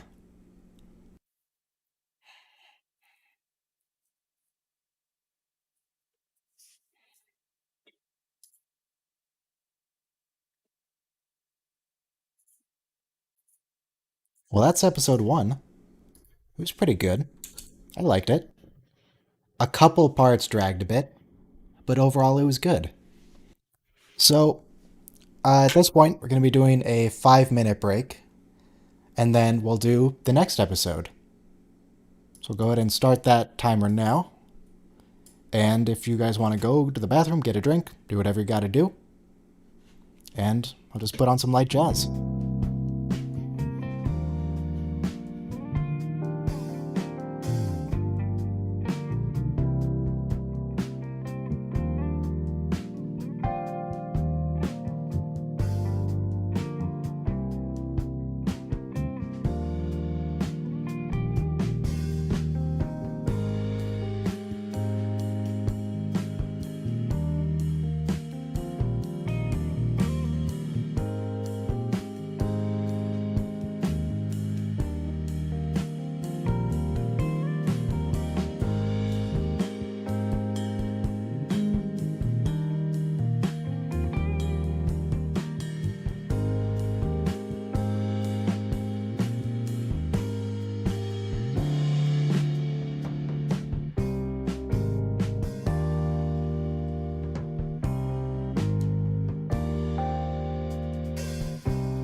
Alright, so yeah, next up we're going to be doing Past Prologue.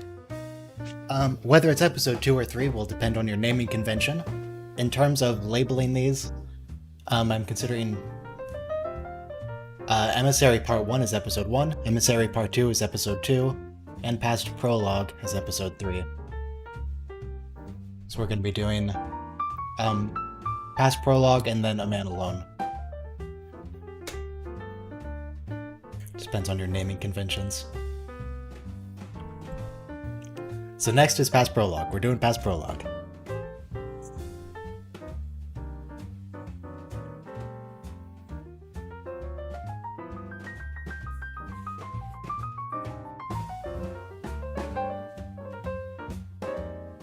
Why are we doing Deep Space Nine? Because we like Deep Space Nine. The Next Generation is going to be on Saturdays, and Deep Space Nine is going to be on Sundays. So we're just going to go back and forth. Netflix has it in the other order. They have A Man Alone before Past Prologue. That can't be right. DS9, Season 1 episodes. Yeah, it definitely looks like Past Prologue is coming first. It looks like it's supposed to. I don't know why Netflix has it reversed.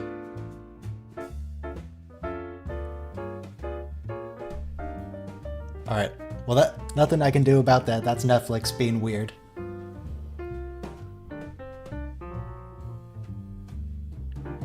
Yeah. I don't know. Anyway, we're coming up on starting time. We'll go ahead and turn off the jazz, so we don't have it playing during the show. And I hope everyone's ready, and I will not screw up my own queuing this time. We'll be starting in 5, 4, 3, 2, 1, go. My timer jumped a little bit there, but it's okay. Past Prologue. I feel like this episode has to do with time travel, but I don't remember what it... Oh no, it's Garrick.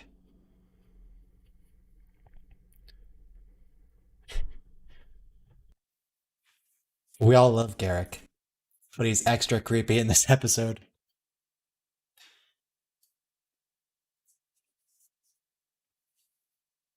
Obviously.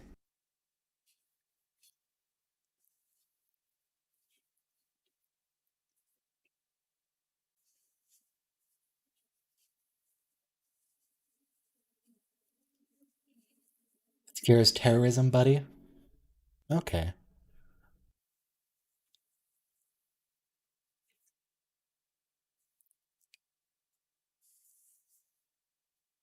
Not the terrorist friends then?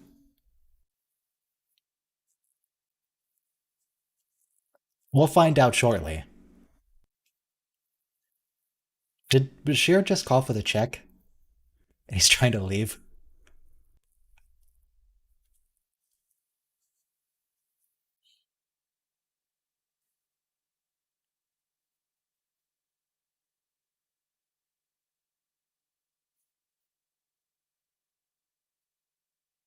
Were you always this creepy, Garrick?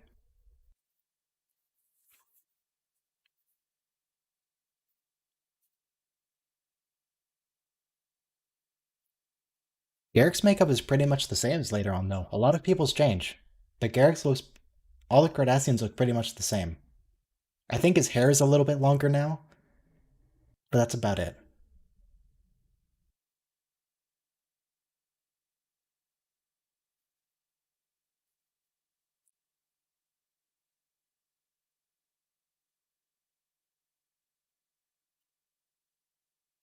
You looked at the camera there, Garrick.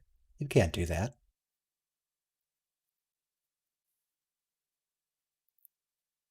I do like how excited Bashir is to be talking to someone he thinks is a spy. Bashir loves his spy interests.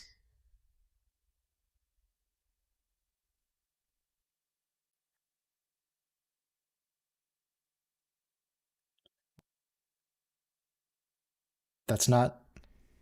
That's not very convincing, Julian. He talked to me, therefore he's a spy.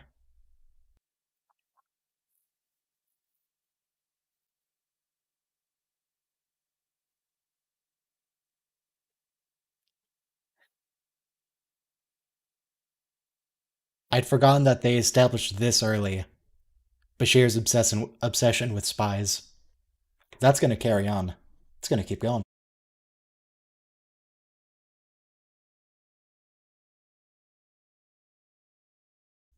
Is this Golovec? Oh, hey, it's that one ship. That one triangle ship that's used for every single alien. It's used constantly. I always see it whenever it comes up. Just everyone keep your eyes out for that one triangle ship. I think it was Packlet at one point, Husnak another time. It's now Bajoran. It keeps showing up. They just have the one ship model, and it works for every species.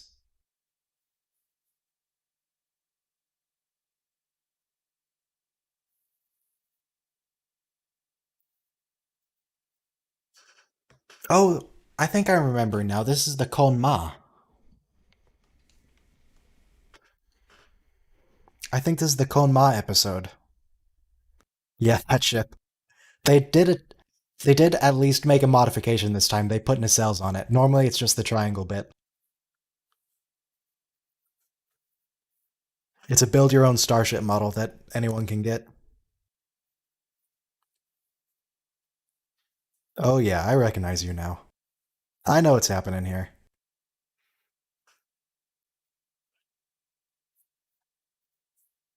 I actually looked up that ship model on Memory Alpha before, and I don't recall them listing every use of it, which is pretty disappointing because I do see it all the time in Star Trek. I'm going to look it up again while this intro's going.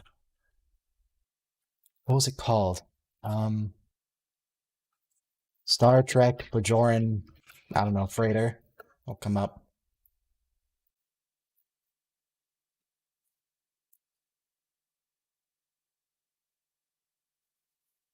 All right, I found the Memory Alpha page for the Bajoran vessel. Now let's see what information it has on the ship model.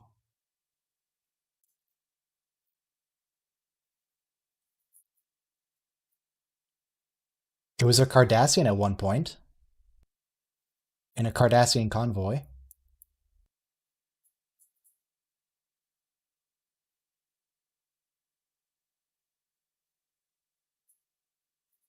Oh, that's why it doesn't have all the listings on it. It says it made its debut as a scout ship in past prologue, but I think that's just because it was slightly modified, so it's technically a different model. But it is totally the same base ship that shows up all the time. Yeah, Bajorans were spacefaring. Um, they talk in it might be in TNG that they mentioned the Bajorans were spacefaring long before humans, long before humans. Maybe Deep Space Nine.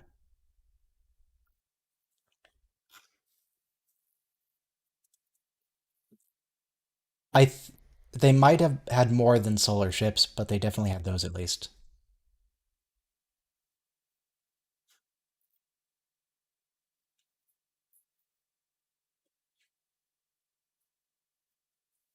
At any rate, they're not too warp capable anymore. They're kind of screwed now. Oh, hey, it's Vaughn Armstrong. Hey, Vaughn.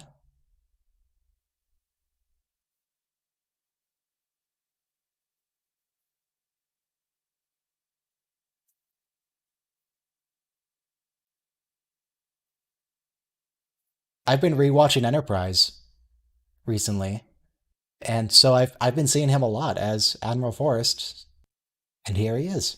That's okay. Goal Armstrong, sure. Maybe he'll even make it to Leggett Armstrong to go with Admiral Forrest.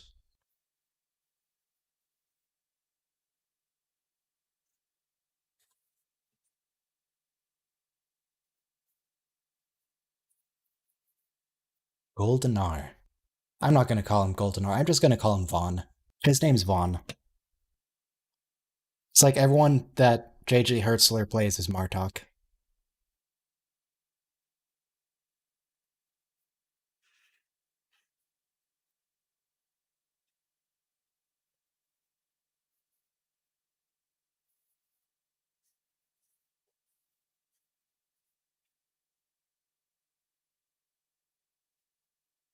I already forgot his name. I have no idea.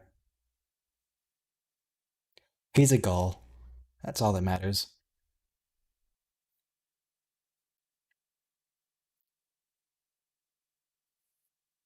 So Cisco does know who the Konma are at this point?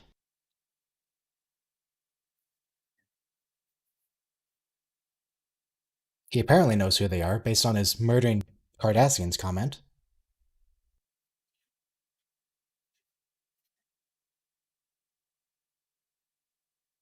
He didn't know about the Kai, though, last episode. I guess he's been reading up. He's been reading up on Bajoran history.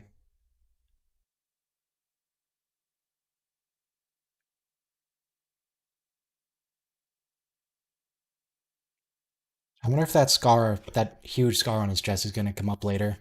Or if that's just something the actor has.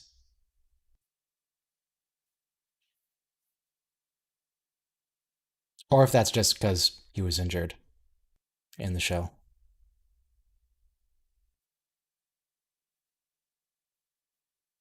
Okay, yep, it's coming up.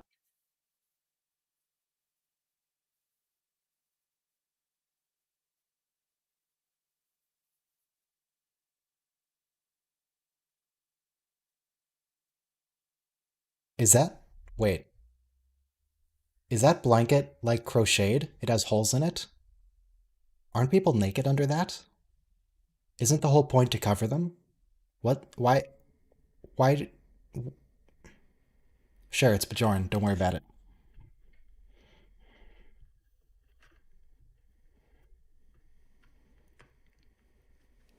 Frontier medicine. That's all that matters.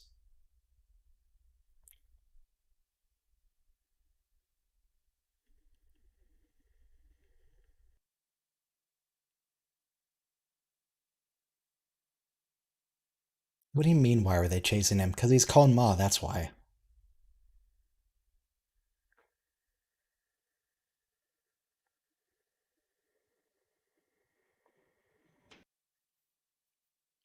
Possibly. Oh.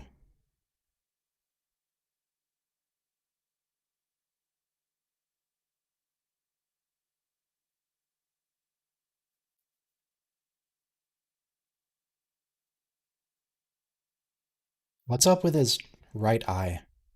Well, his left eye, but the eye that appears on the right. It's stuck closed while the other one's open.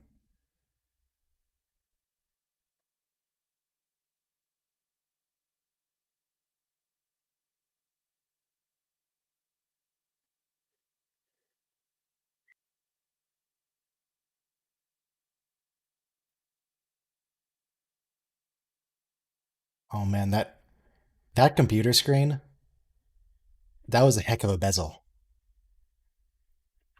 Like, the computer screen on my bezel's like a third of an inch. That was a good foot of just bezel on that screen.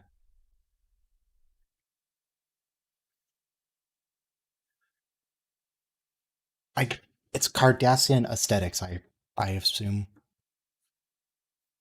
I don't know.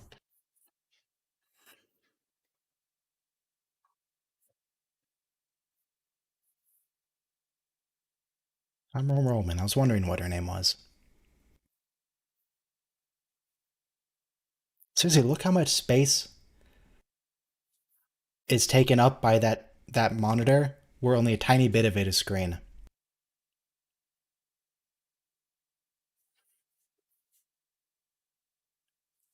I guess the idea is it's holographic in the sense that if like you move your head to the left, you'll be able to see to the right in the room that the person's in. So maybe if it's holographic in that way, that would explain it. But if it's just giant bezel, Cardassians have some interesting aesthetic ideas.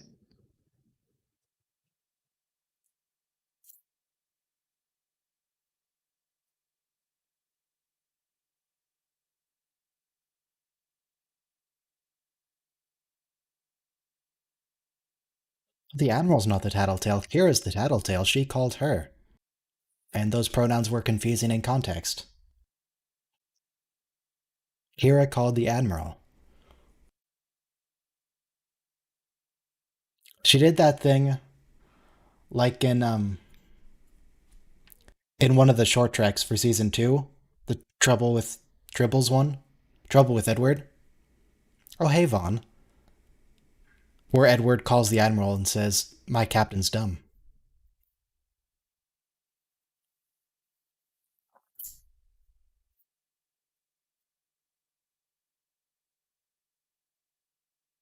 Yeah, Vaughn's good at this.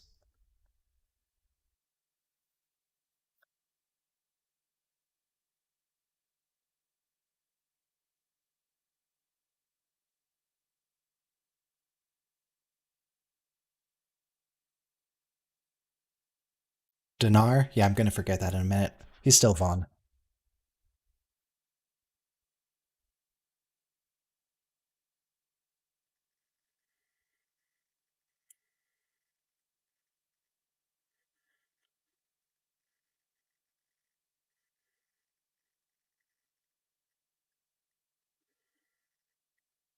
Damar can still be Damar. He doesn't have to be Casey.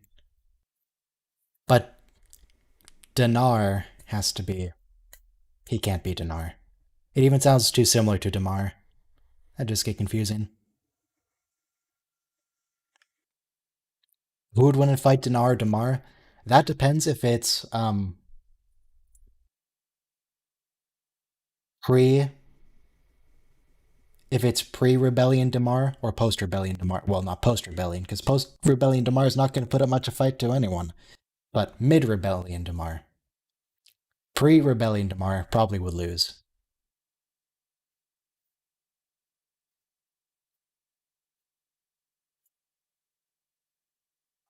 What do you mean comfortable bed? These are still Cardassian, just flat, barely cushioned at all beds.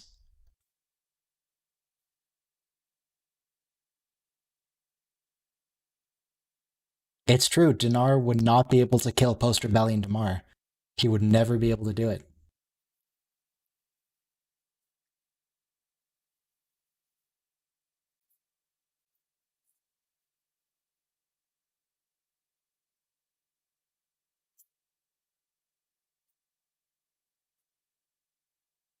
We'll get to Damar eventually, though.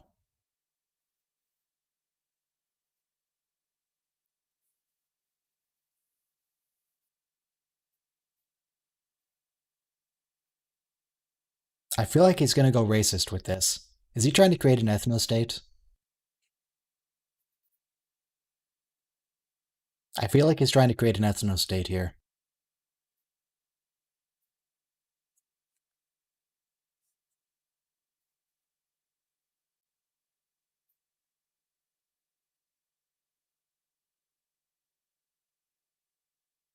How many different factions are there that are doing Bajor for the Bajorans as their slogan? There's the Konma, and there's the Circle. Are there any other factions that do that?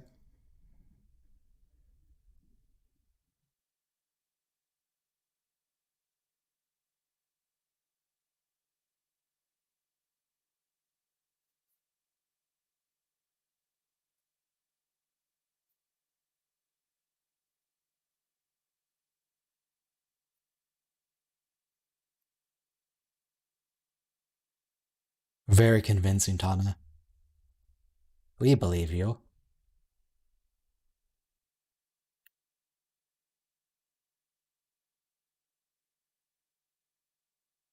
The Amazon subtitles for Konma are very interesting. They say Konmaho, or Mahu, depending on your pronunciation.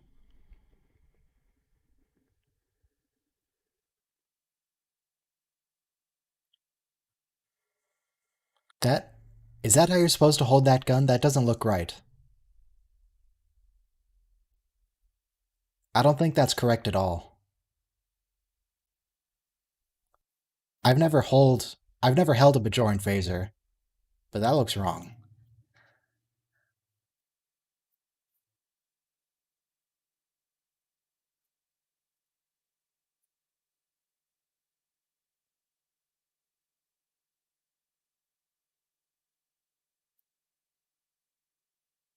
No, see, Odo's a police officer. He has to identify himself when asked. It's the law. Everyone knows that. He needed to tell them he was chief of security.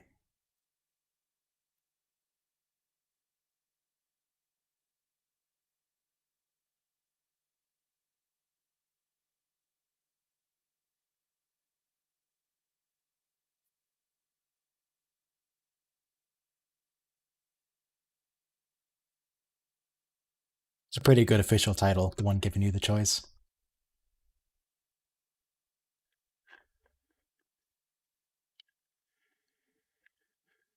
Whoa, wait. They're trying to regain capital to rebuild their armies.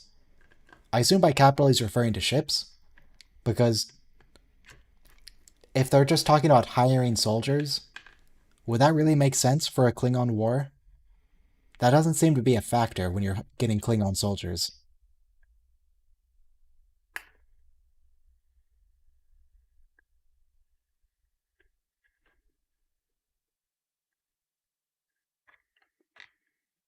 They haven't taken down the Enterprise D yet in the show. They're not there yet. Most telling in that they're still alive.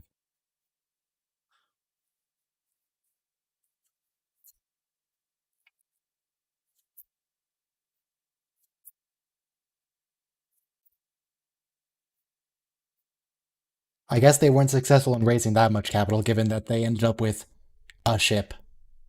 They got one ship.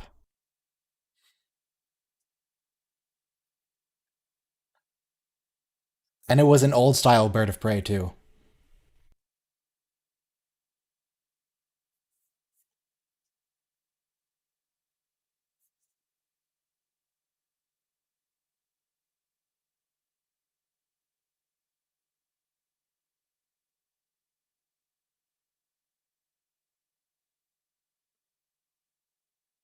I guess whatever happens in this episode is why the sisters weren't able to gain that much capital. They're gonna get stopped.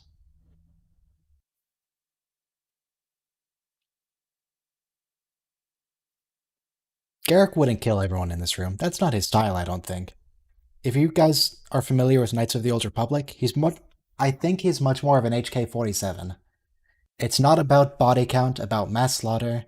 It's about finesse. Function, doing more with less. Garrick's a scalpel, he's not a bludgeon.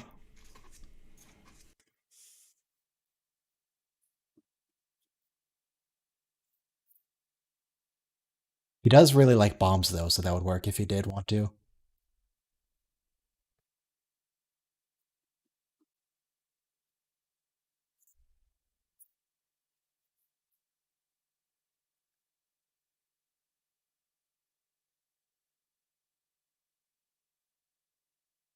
Okay, they want gold. They don't want gold pressed platinum, they want gold. I'm gonna just assume that gold is is just shorthand for gold pressed platinum. They don't actually just want gold.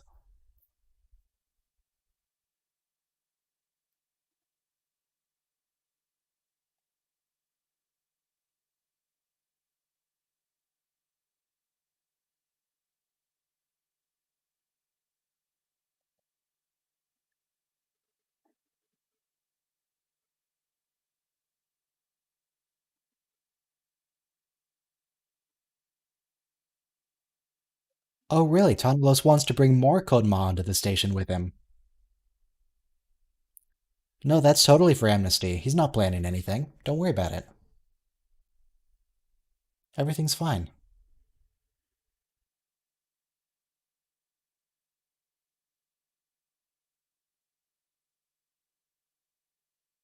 Yeah, canonically, gold is worthless. They probably just hadn't decided that yet, but headcanon, I'm going to assume they're just using shorthand.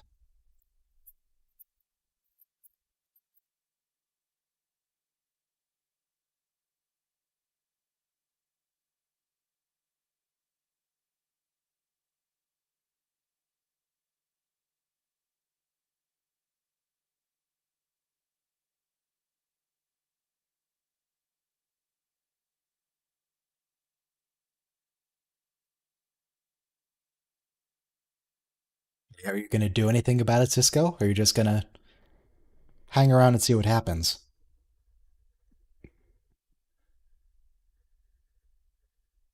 I get the feeling he's just gonna wait to see.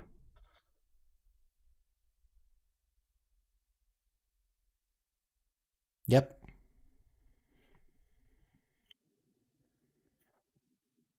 Gotcha. Oh no, that's a mirror. Okay, I was gonna say it looks a lot bigger than I remember. That's a mirror. That's not just more shop.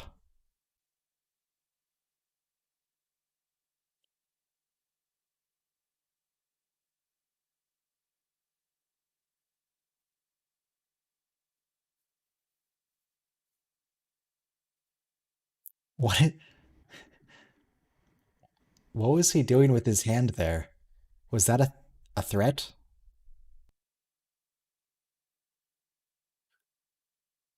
Just threatening them with one crooked finger?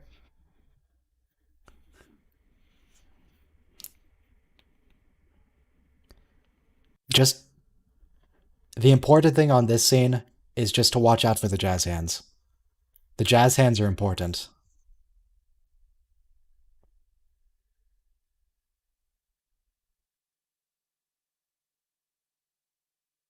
Now the question here is, other than the jazz hands, does Garrick actually have any ties to the Cardassian government at this point? Jazz hands coming up?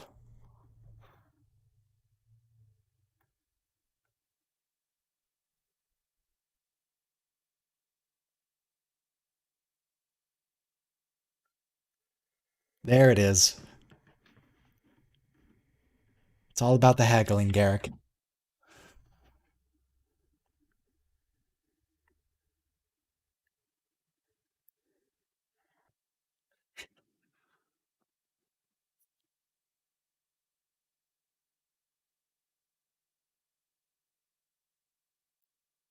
Oh, he's definitely trying to insult and manipulate her with that statement.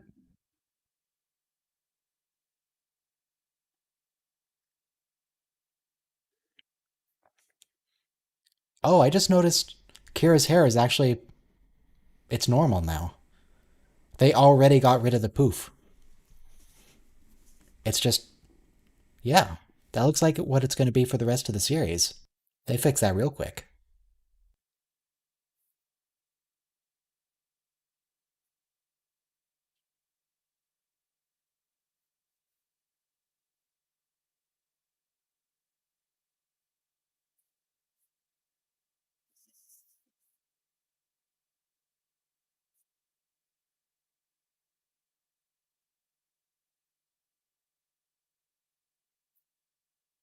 Yeah, she changes it to like a short but like hanging down style. I don't know how I would describe it.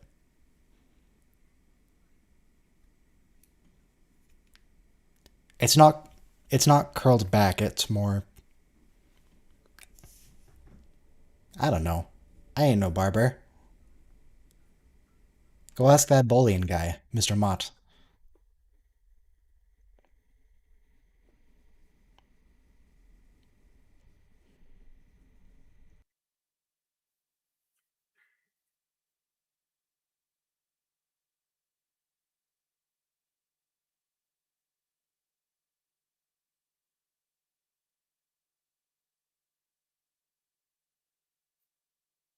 Is he actually convincing Kira with this? Because he's already demonstrated he's very willing to lie to her. And why would her loyalties be with the Khon Ma? She was never with the Khon Ma. She was in a completely different resistance cell.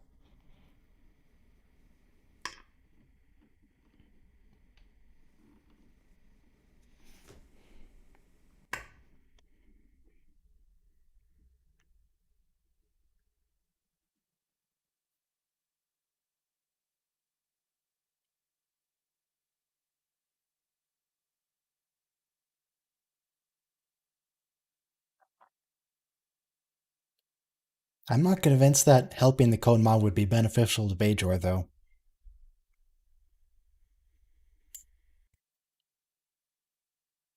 Because they kind of need the Federation there.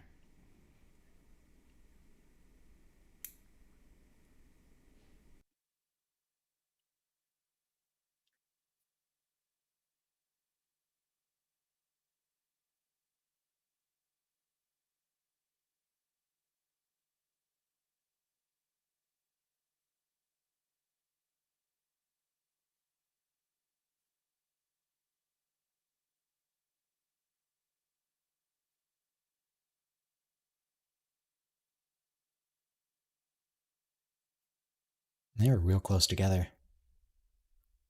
See, they're standing real close together because it's symbolic of how close they'll get over the course of the series. It's like poetry.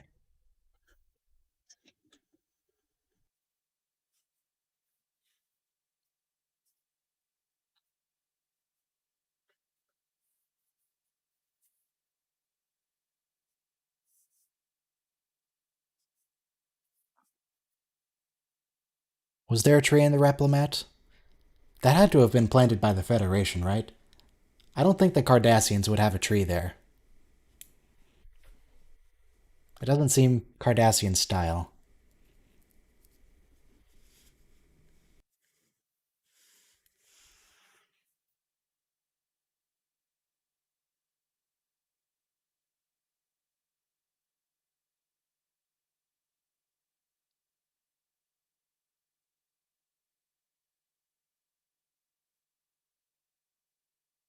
It seems like he could use a new suit.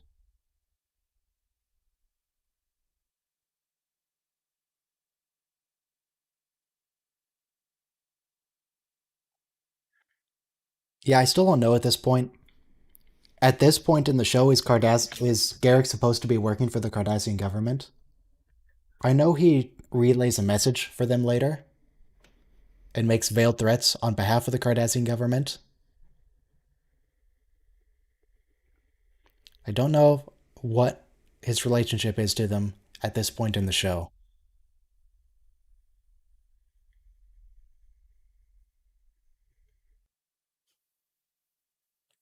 Yes, hours can seem like days if you do things by the book, it's true.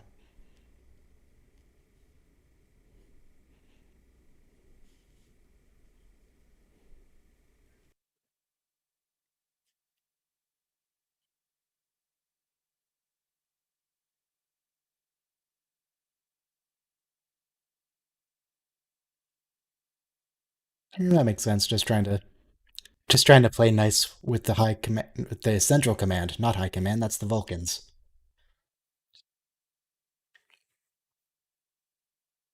Yeah, they change Odo's makeup to be a lot smoother later on.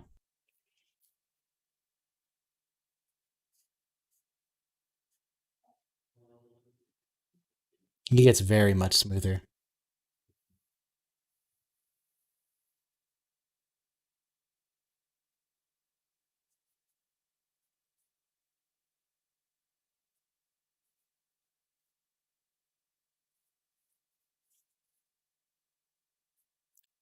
He gets physically smoother, but he also just gets smoother, if you know what I mean.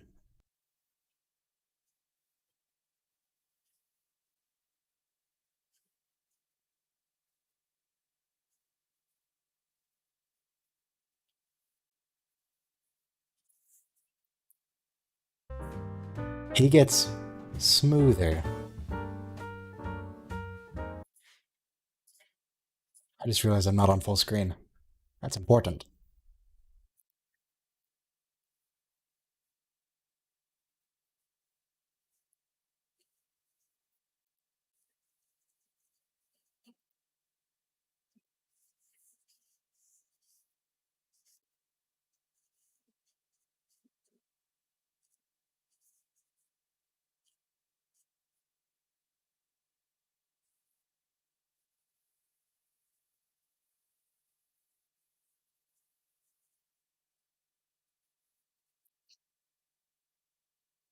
I mean, Odo certainly doesn't know about his homeworld. No idea what the writers are thinking, but yeah, probably not.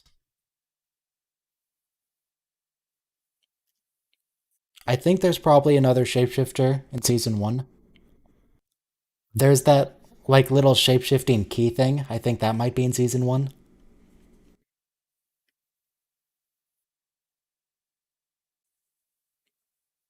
But I don't know.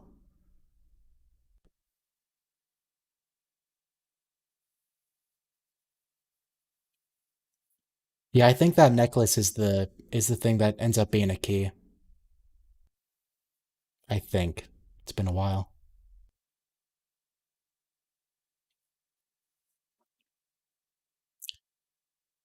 2057.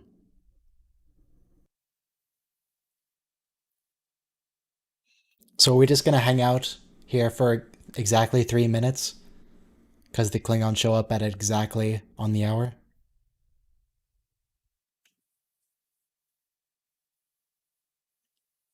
I don't think that I don't think that coat would really suit Bashir anyway. I don't think that's his color.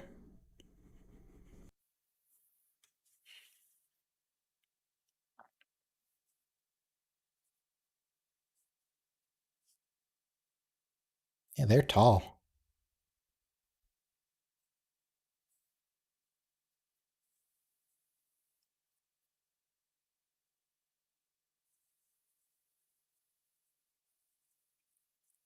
That blue outfit in the background, it reminds me of Romulan outfits. The material it's made from. Obviously, it wouldn't be like a Romulan military uniform, just and it's a bit happy and bright for Romulans. But the material looks Romulan.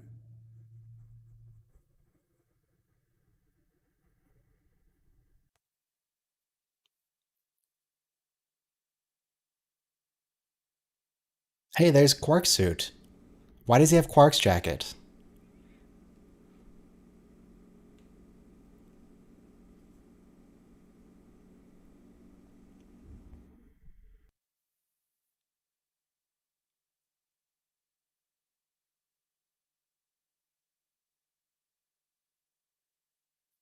We do know that Quark goes to Garrick for his alterations.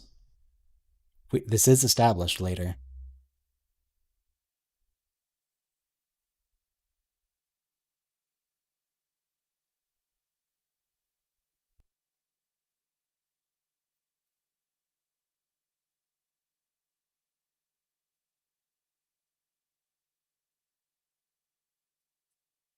Is that evidence enough right there? I feel like people could just make a bomb with stuff they have in their houses if they really wanted to. I don't feel like that's evidence. Granted, they're pretty uncommon materials, but still.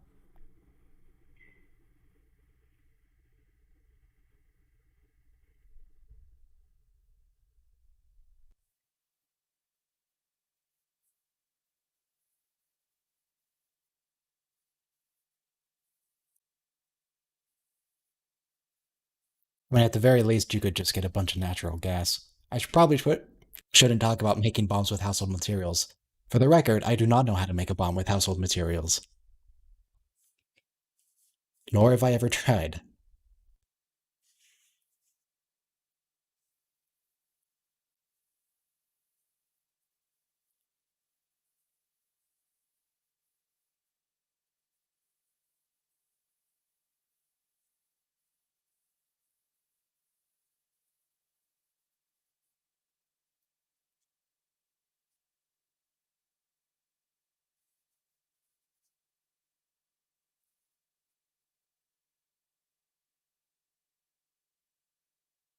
Bajor 8. How many moons does Bajor have? Or is that another planet in the Bajor system?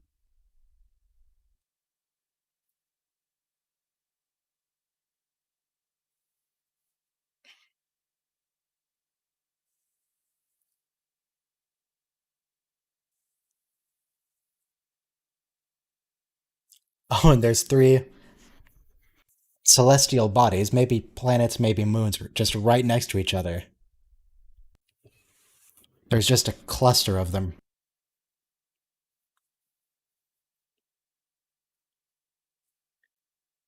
Yeah, the number should be 8, so it should be the eighth planet. But I don't know if Star Trek's really consistent with that. Theoretically, if it was a moon, it should be a letter.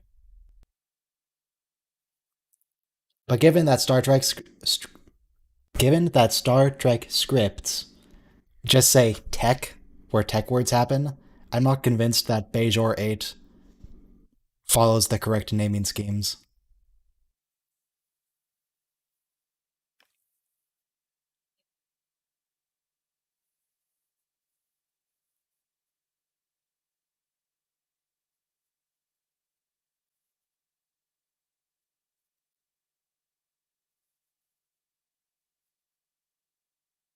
What's the shuttle, or the runabout rather, that never gets destroyed? It's not the Yangtze Kian. It's the Rio Grande, isn't it? They have a bunch of runabouts named after rivers that keep blowing up. I think the only one that survives is the Rio Grande. Yeah, Rio Grande. Yeah, Bejor has a moon called Durna, but I don't know if they say if it has any other moons.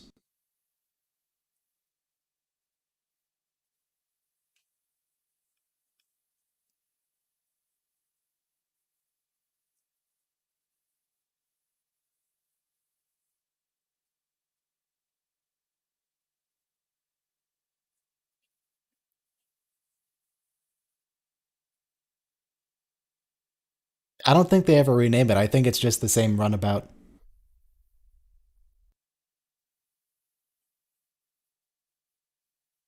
Also, what kind of threat is that, Tana? Either kill yourself and everyone you care about, or I'll kill you? You can't threaten someone with death if the threat is that they're going to kill themselves. No, they're all named after rivers. The Defiant and the Sao Paulo are, not runabouts, but all the runabouts are named after rivers throughout the entire show.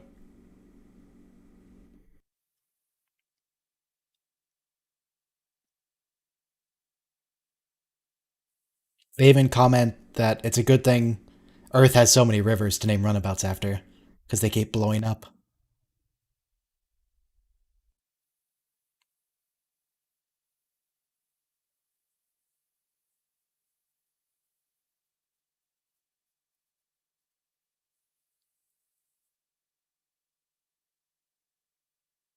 You can't hang up on Vaughn. We love Vaughn.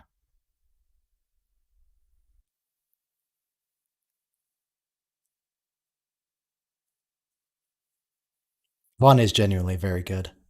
It's always enjoyable when he shows up on screen. Just like Martok.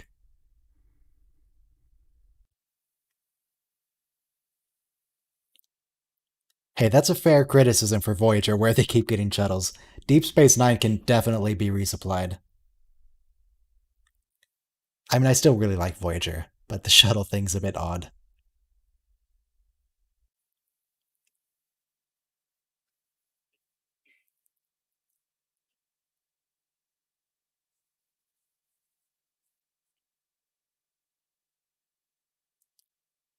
Oh, so Tana doesn't believe that the wormhole is the Celestial Temple.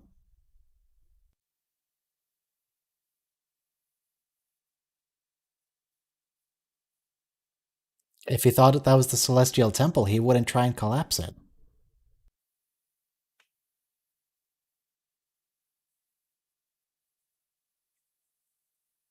Maybe they just haven't told the Bajorans yet.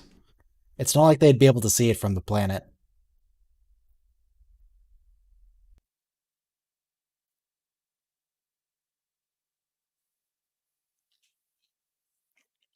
Yeah, when they say Voyager is a long range exploratory vessel, that's in the sense that when one Voyager runs out of fuel, it just launches another smaller Voyager in front of it. And then when that runs out of fuel, they just launch another smaller one. It's a nesting doll of ships. That's where all the shuttles come from.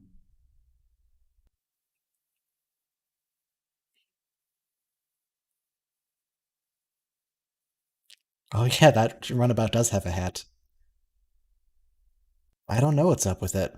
Though it actually kind of looks like more like a haircut.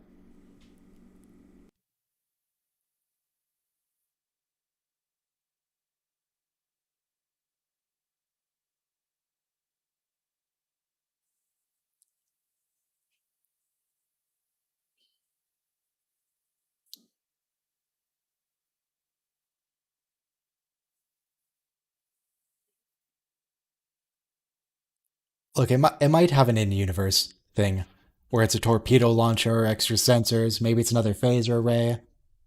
Nah, it's a hat. It's the runabout hat.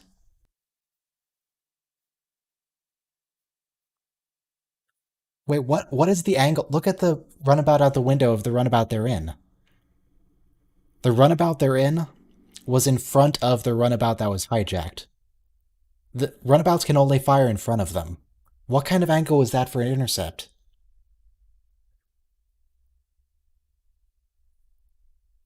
Shouldn't you be facing the runabout that's been captured so you can fire your weapons on it?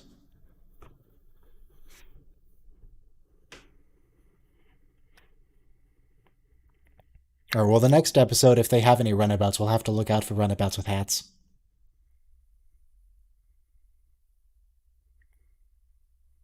I only remember them firing forward.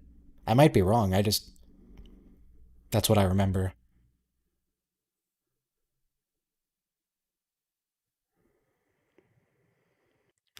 But they captured Tana. They did it. They saved the wormhole.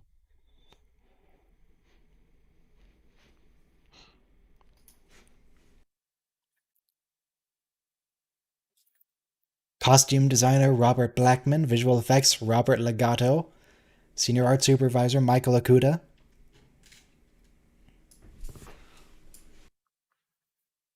Alright, well, that's past prologue. It ended up having nothing to do with time travel, which is my initial assumption, but I guess they'll get into time travel later on. Yeah, if they got rid of the wormhole, that would just be unfortunate. They'd have to scrap like half of season 7. What would they even do? He'd have to go find the Orb of the Emissary 6 seasons early. And that might not even work.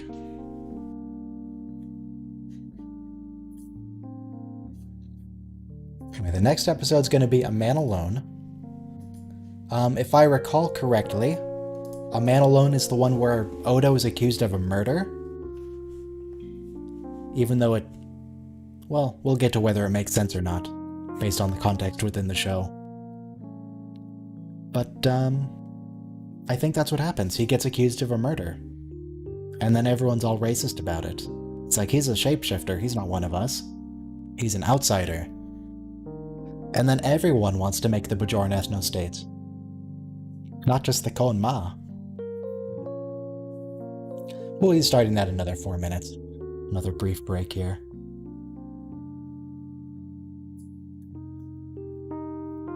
It's true, the shapeshifter is very shifty. I can confirm that for you.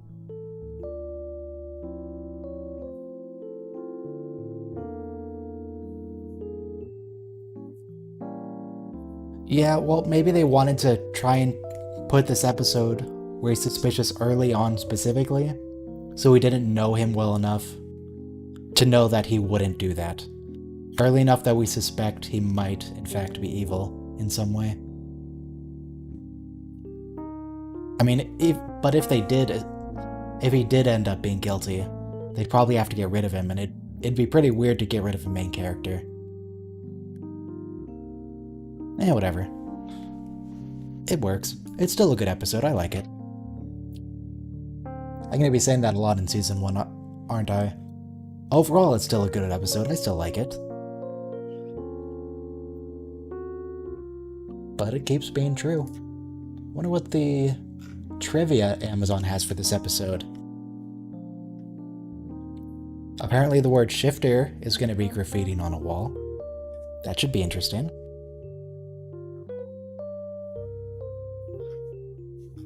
Is it really trivia that... Here's what Amazon has listed as trivia.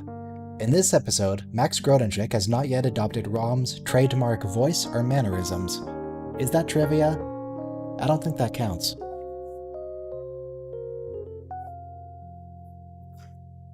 Just feels like a... I mean, it's season 1.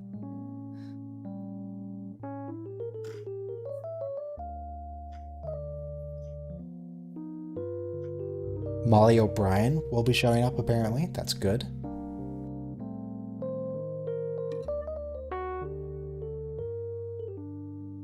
Oh, apparently there's a mistake in that the stardate given is earlier than the stardate of the pilot emissary.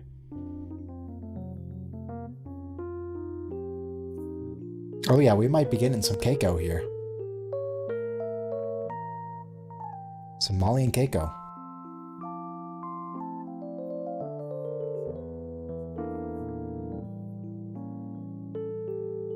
I remember at least I don't remember a lot about Keiko. Well, I remember some. But I remember the early DS9 Keiko with her school and her interactions with Vedic Win. I remember those being really good. And we might be getting that in this episode. Are we getting Vedic Win in this episode? I hope we get Vedic Win in this episode. She'll definitely be showing up in Season 1 at some point.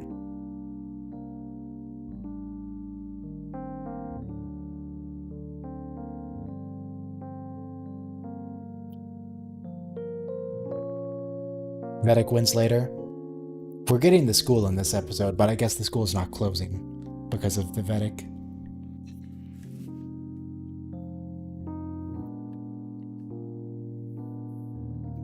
Kai Wynn is amazing. Everybody loves Kai Wynn.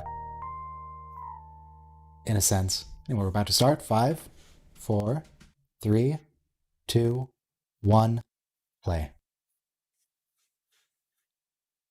Oh yeah, this thing. The weird ball game.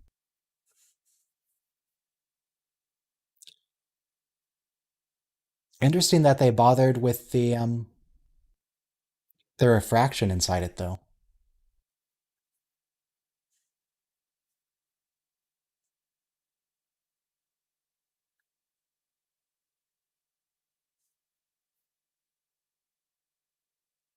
Trying way too hard, Julian.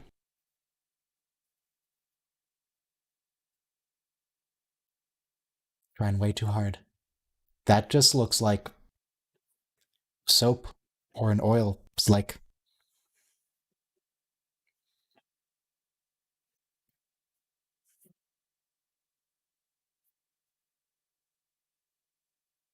How are you supposed to control it? You give him some basic instructions, lady.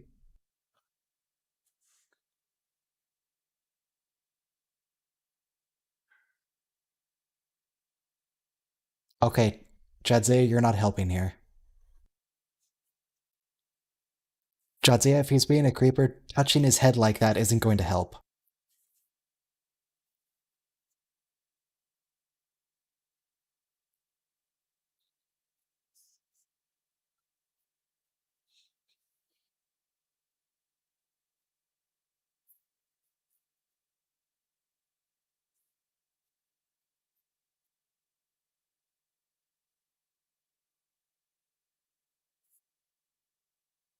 And it's gone. Good job, Julian.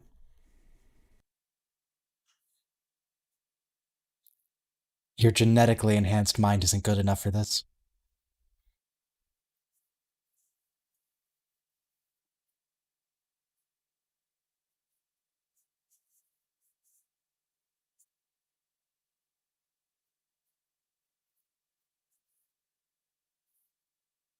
Obviously, they hadn't decided he was genetically enhanced yet. But would he have been able to solve that if this came out in, say, Season 7?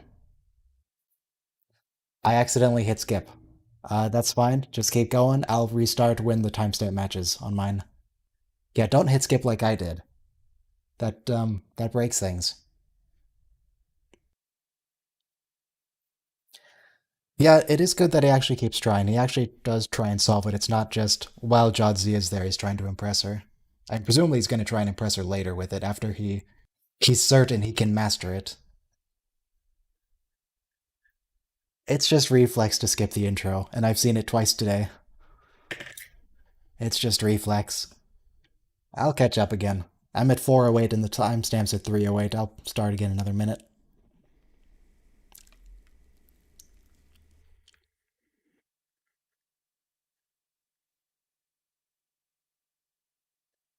If this was a Season 7 puzzle, he definitely would have been the only person on the station to be able to solve it. I have seen the 4K one, yes. It's good. I've done some machine learning upscaling of a bunch of stuff, and the Deep Space Nine remake of the intro doesn't do upscaling. It's native 4K, so it looks much better than the upscaling you can do. I love to check out the pylons, but I can't see the pylons because I'm at the very end of the intro. I can see created by Rick Berman and Michael Piller. That's all I can see. And I mean, they're good writers, but they're no docking pylons. It's okay. There's going to be a scene on the promenade where they're overlooking the hallway. There's going to be some more docking pylons in there.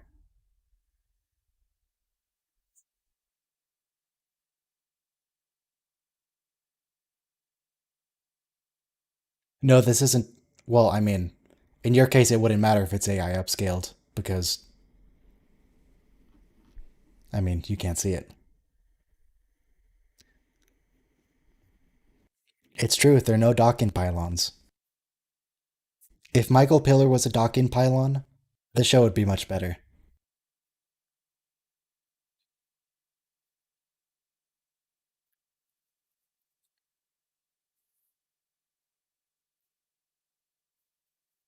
Yes, you will, Odo. You understand it already. Don't lie to us.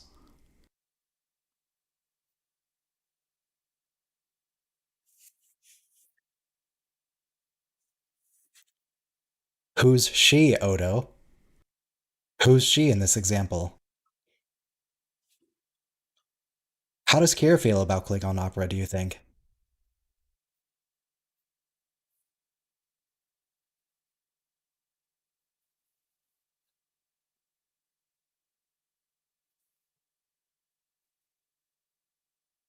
I don't know, Kira doesn't strike me as someone who would like Klingon opera.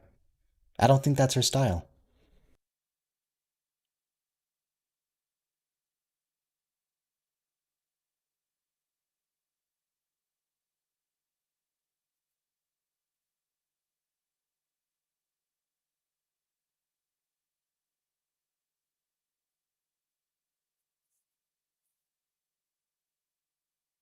Nope, don't think about it, Quark. Don't think about it.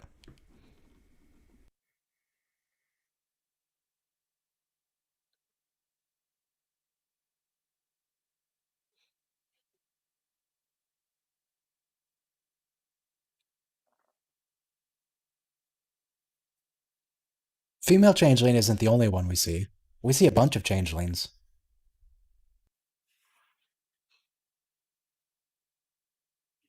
So I think the only ones we talk to do tend to choose male or female.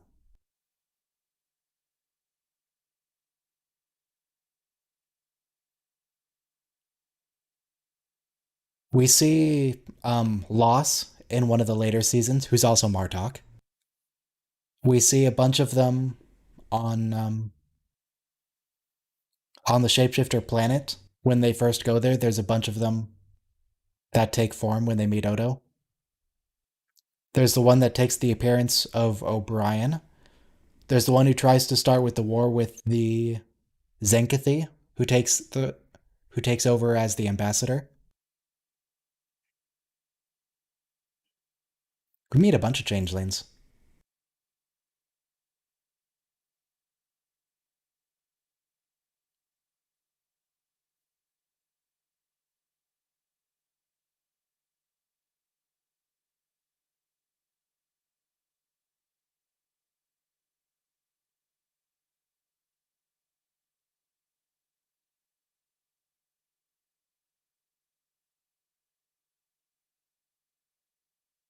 Oh yeah, there was Changeling Bashir. Changeling Martok. The one Odo kills is the one that takes the role of the ambassador and tries to start a war with the Zenkathi, which, uncool.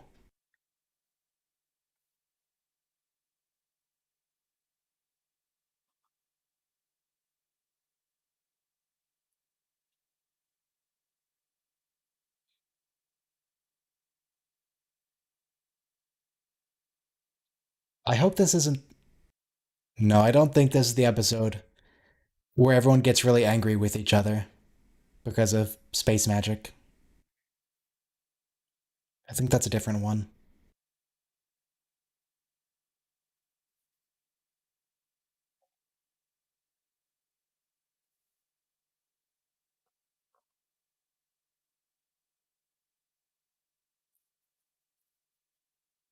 Yes, you do, Odo. Does he not have an earring? He doesn't have an earring. I guess he's not a very religious Bajoran.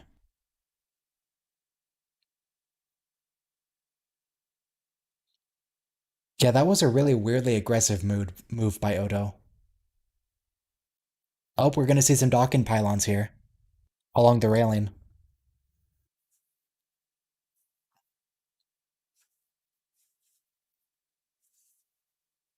There's the Dawkin pylons in the background. Right, just to the right of Keiko.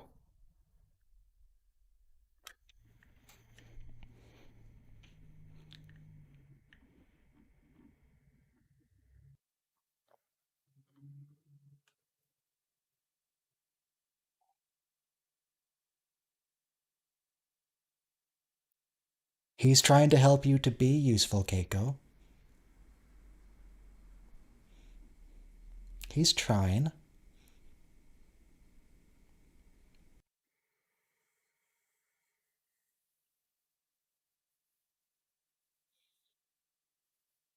She could fix that tree. That tree looks like it's dying. That'd give her a project for the day, at least.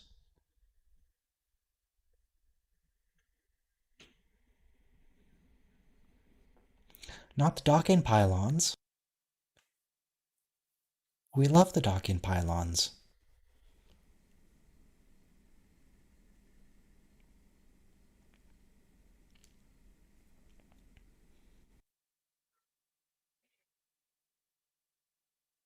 Also, does Keiko?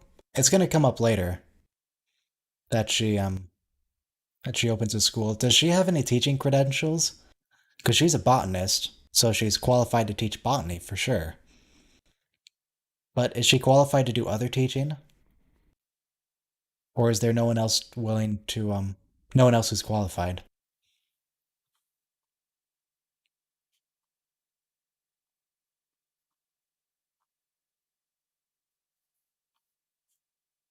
Everything goes crazy when the chief goes away.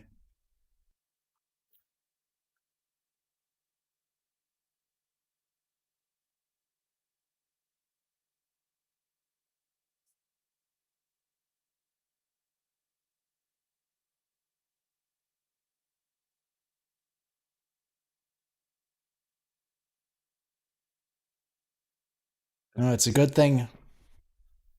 What's his name? Ibudan? It's a good thing Ibudan didn't commit murder on a Federation planet.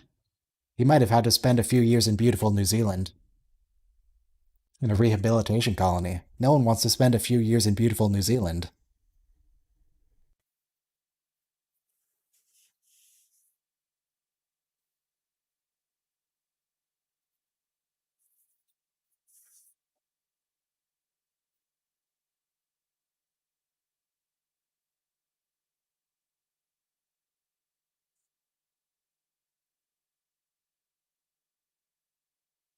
Does he have the authority to remove Odo as chief of security since this is a Bajoran station? Probably, but I'm not sure. Because I think Odo technically doesn't work for Cisco. He just works with Cisco.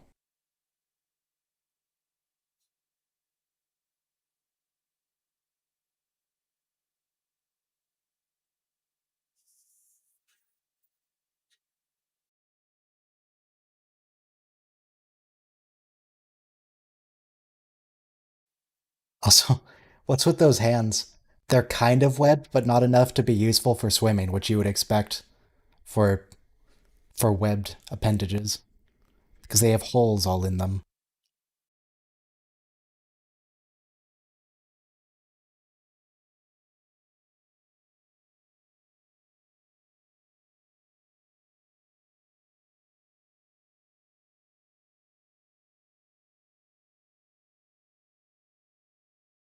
You could make a request for sure, even if he didn't have authority.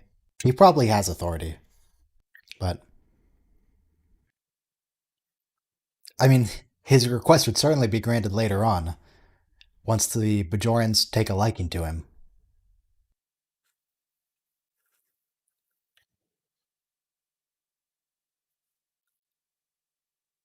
Oh wow, that is so not in line with later Jadzia at all.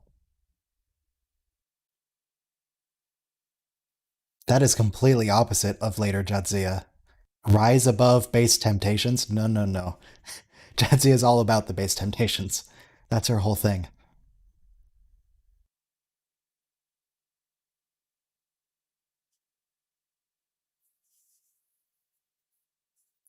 Yeah, that's probably why he's not it. Well, no, because Worf has an opaque cranium. Maybe she's just in her transparent cranium phase, and she's out of it by the time Worf shows up.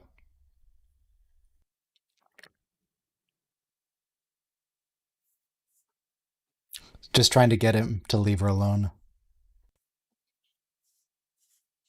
Which, again, rubbing his head like that when you're trying to get him to leave you alone, that's not helping.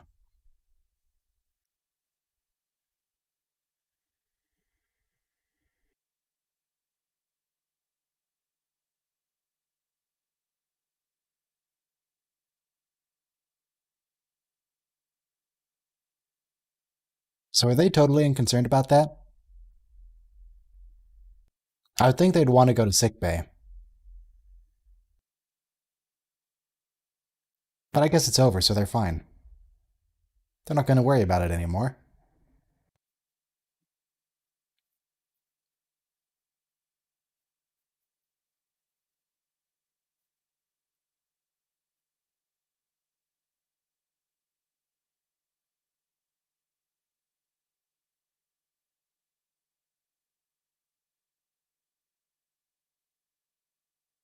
I'm really looking forward to the line later where it's Odo's response to Cisco asking what he was doing in the Hollow Suite.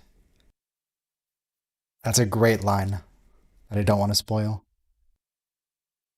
Spoil major plot points from season 7? Absolutely.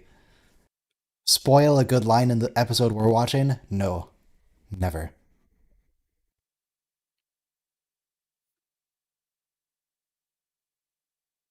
It's true, if you have no symptoms anymore, you can't be sick. You can't be infected if you have no symptoms. We know this. It must have gone away.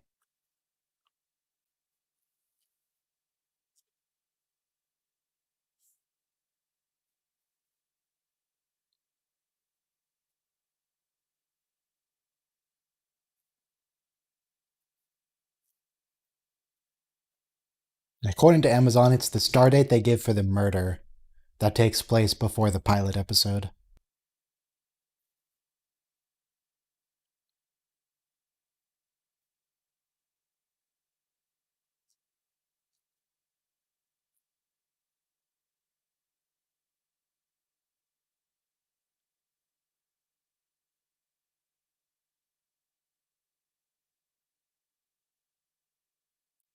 How are they supposed to handle education for their children? If they're. Do children on space stations just not get educated if their parents work there? Because there's no school here. As a matter of procedure, you would think if you're allowed to bring children, there'd have to be some sort of procedure with that. But it looks like they just they just hang out until they get older to become useful.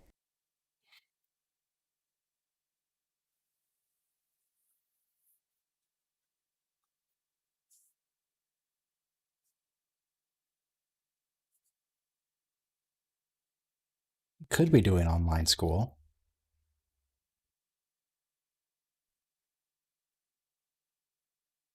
So this guy really reminds me of Ray Wise. It's not him, but he reminds me of Ray Wise.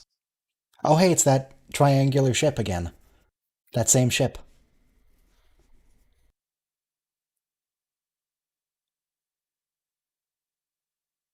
It's good to know that Ibudan was writing on that same one from earlier.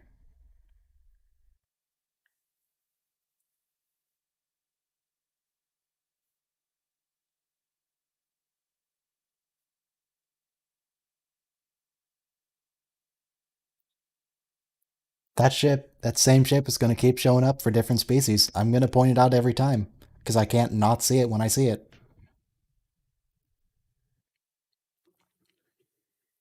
Lifeboat drill, lunch meeting with Della. I didn't see everything there. Subspace teleconference, disembark, lunch with Mudakis, meeting with Zoro, tennis. He has tennis in Holodeck 3. Tennis in Holodeck 2. So, okay. He had tennis on Holodeck 2 on his schedule, which implies either. Oh, excuse me.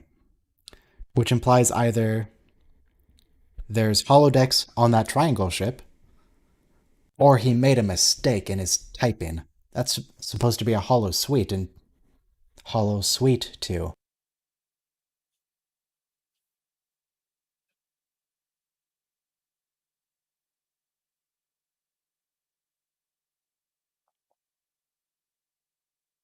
So there are a total of 14 children on the station.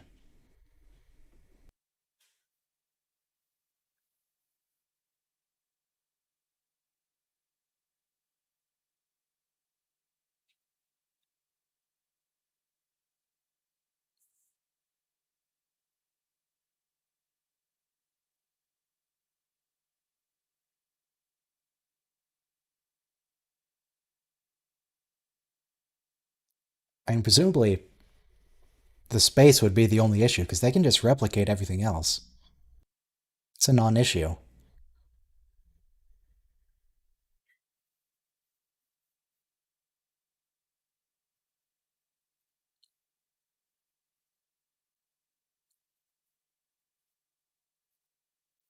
That phrasing really concerns me. The phrasing of, I'll have to come up with an innovative program. Surely modern Federation teaching materials consider multi species, multicultural classrooms. And she's not going to consult any of that. She's going to make something up.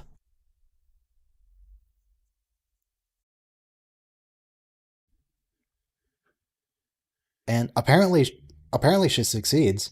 She makes a new innovative program, and I mean, good for her. But it probably would have been a lot easier if she just used existing teaching materials.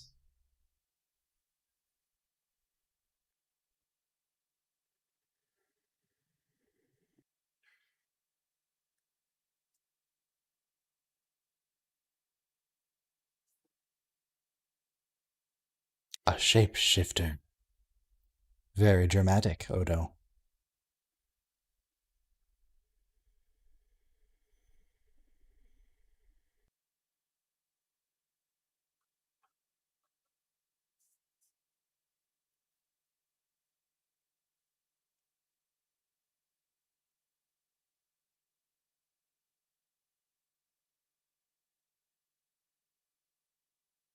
They said they checked for transporter records, right?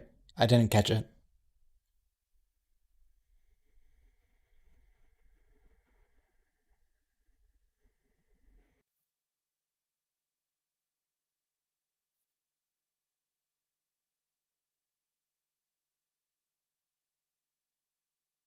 Okay, they did. I assume they did mention that, but it's good to verify.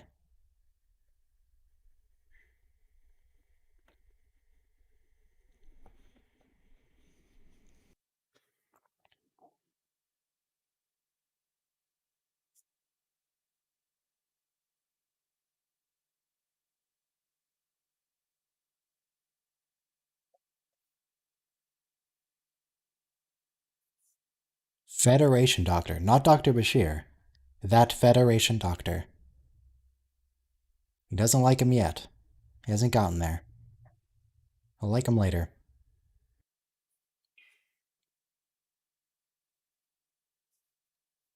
He definitely doesn't talk like later, Rom. It looks like Amazon Trivia was right.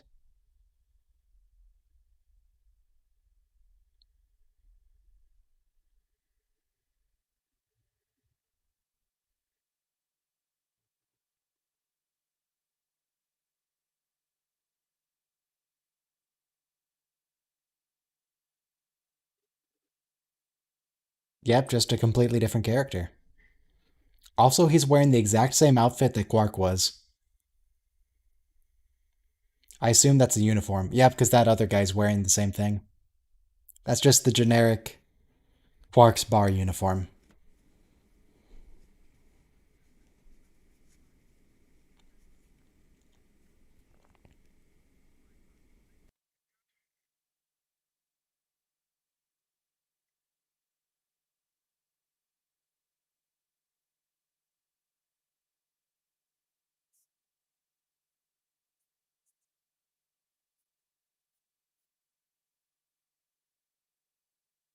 I doubt Lita's in here.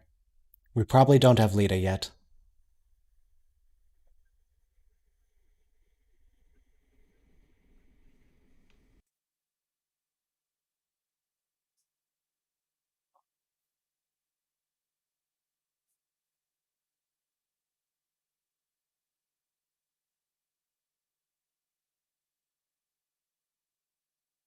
They're wearing their earrings.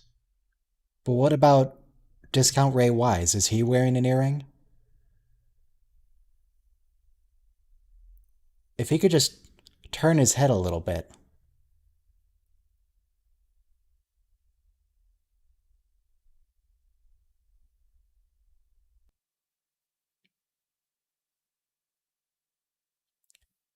Oh yeah, they love Odo later.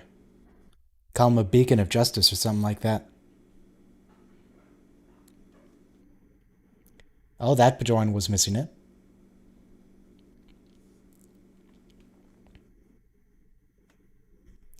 Oh, mysterious old man at the bar. Very suspicious. Triangle ship again. Wearing a hat this time.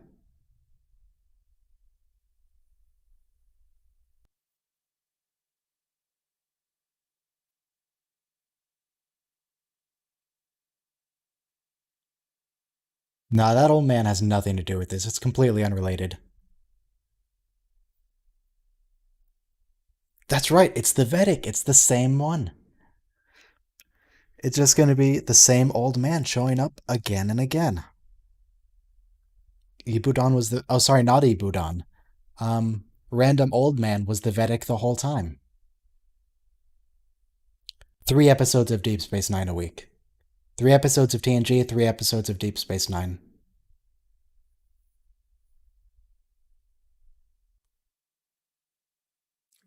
So it'll take about a year to get through both shows.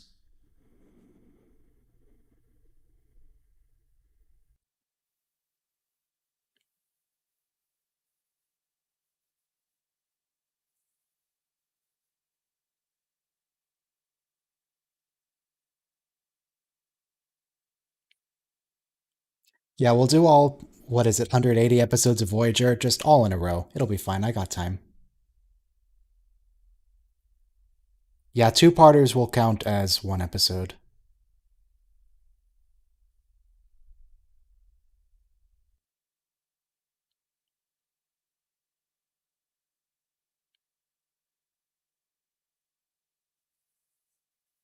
That's a clear conflict of interest.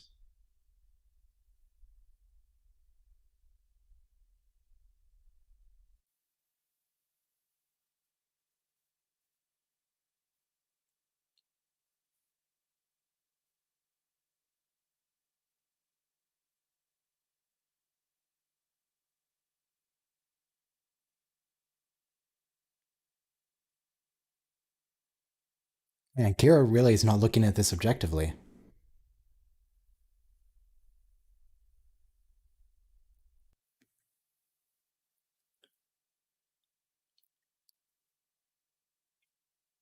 Do we need a Legal Eagle episode of this analyzing the law? How bad of a conflict of interest is this? And he's still investigating.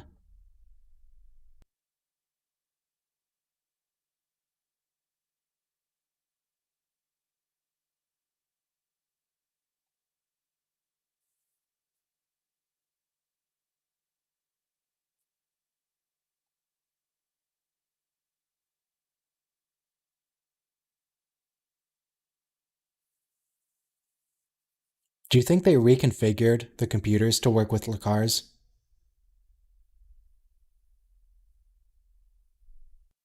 Or did they just learn how to use Cardassian computers? Did they replace the OS?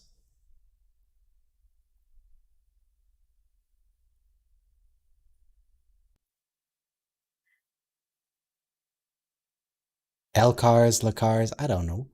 How would you pronounce Elcars? Lakars. LCARS.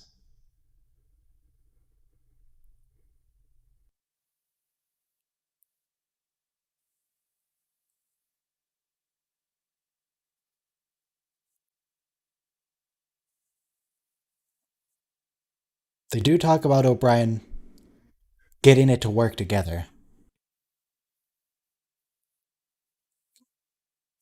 But that could be just getting Federation software to run on Cardassian hardware.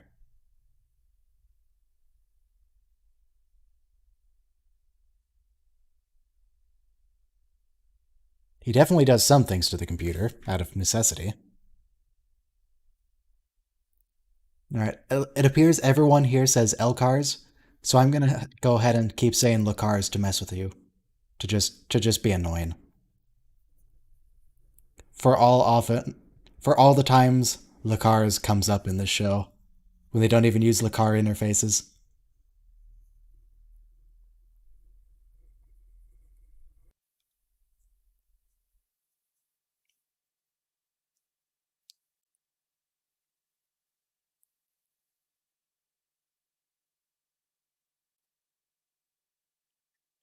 It sure seems like Odo is gonna keep investigating when he's been pulled off the investigation. Which, yeah, he can't do that.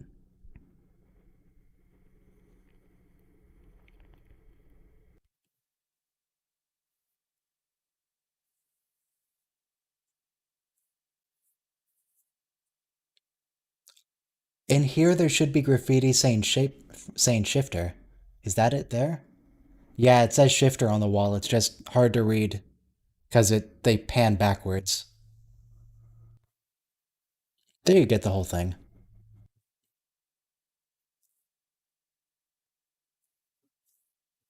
Yeah, don't worry about the fact that it's in English. Universal Translator, they just looked it up while they were carving it from Bajoran. It's fine. Don't worry about it.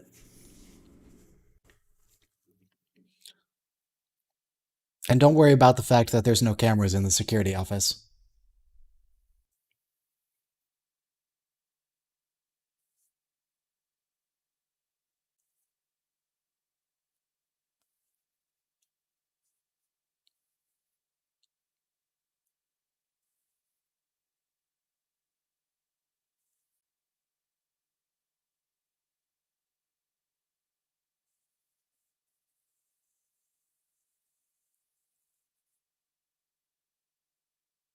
I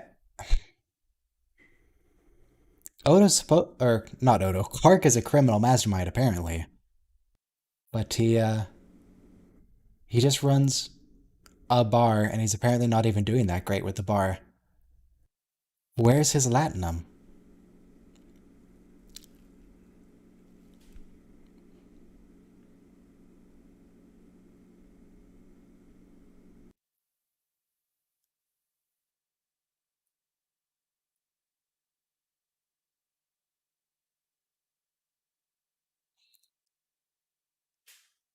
Yeah, why doesn't he have a moon yet? His cousin has his own moon. His cousin Gala. You should have sold weapons, Quark. It's much more profitable.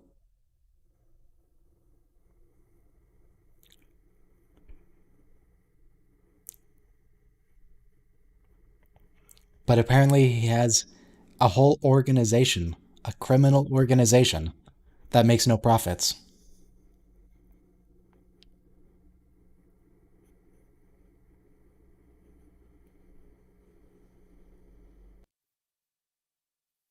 No, we do meet Cousin Gala. We see him a couple of times. In the episode where Quark joins him in selling weapons, And then again in the Magnificent Ferengi when he recruits Gala and a few other people to save Moogie from the Dominion. So we see him at least twice.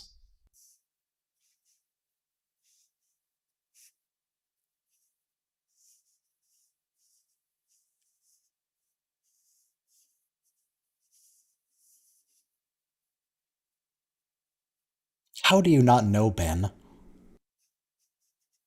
How do you not know how many hosts she's had?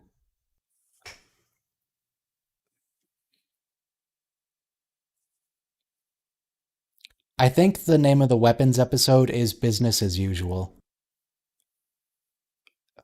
It's the one with Hannibal Lecter in it.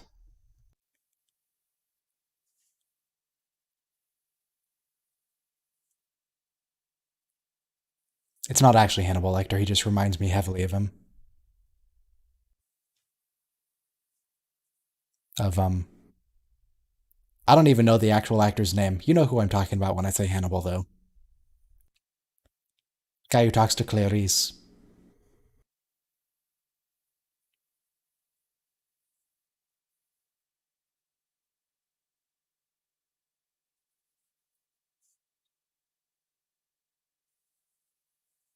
You already do, Julian.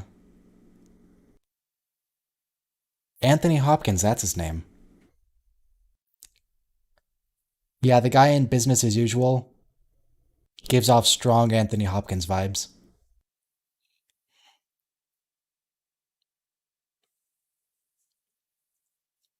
I'm curious as to what Odo is doing at the bar.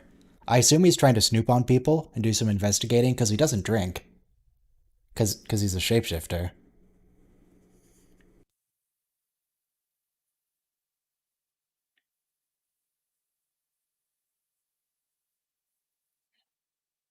Don't tell me Morn is a space racist. He doesn't dislike shapeshifters, does he? Come on, Morn. You're better than that.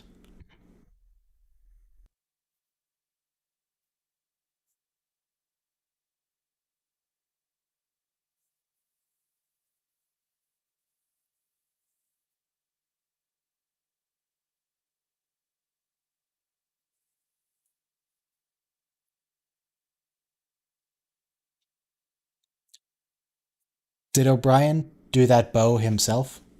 Probably not, the one that sticks on, but the bows that are wrapping it. Or did those come with the replicator pattern?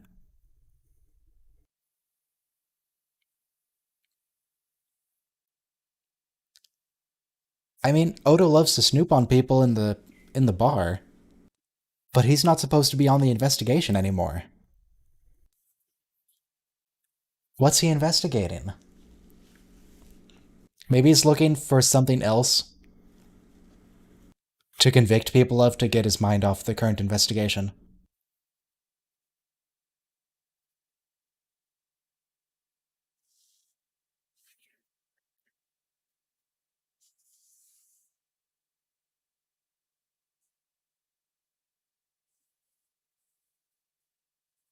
He needs something to do with his time.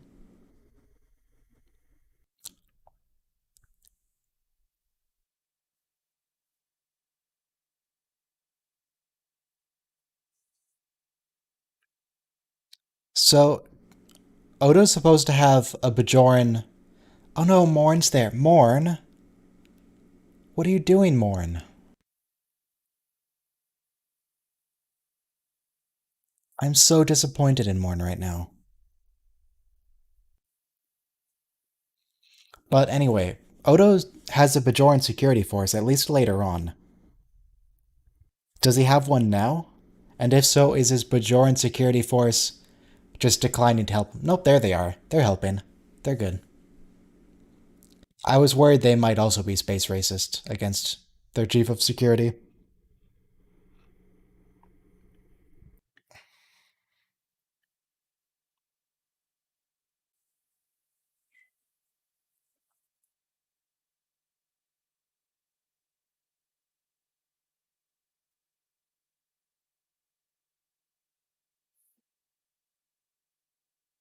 Oh man, that space glass wasn't very resilient. Oh hey, it's the Vedic.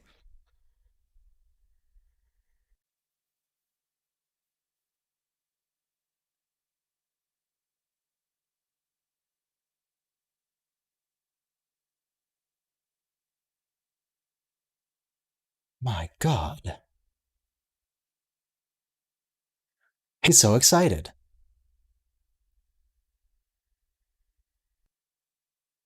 I mean,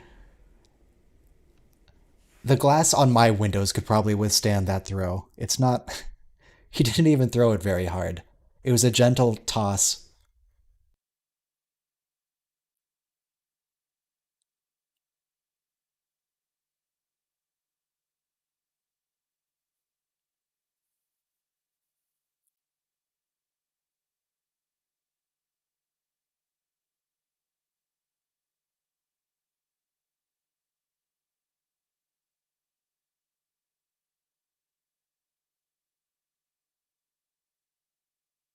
What do you mean he's right?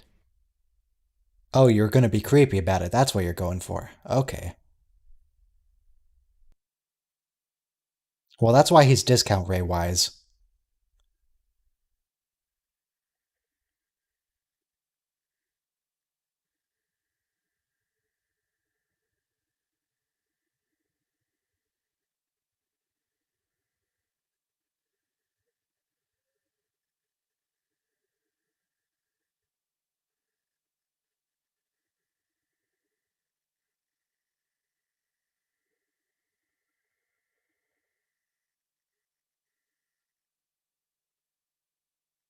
I still can't believe Morn is there. I mean, at least Morn isn't shouting with the crowd, so he's being quiet about it. For once.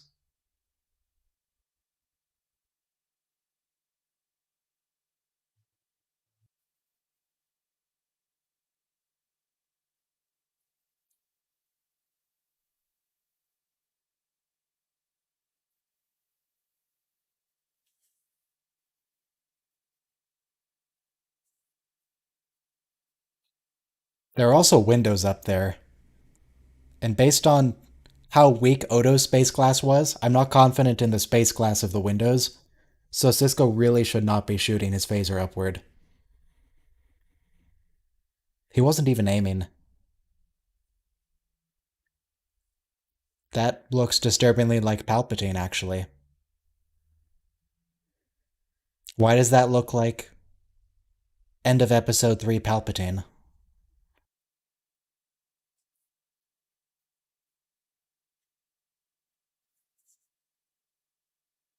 You can't stun window glass, though.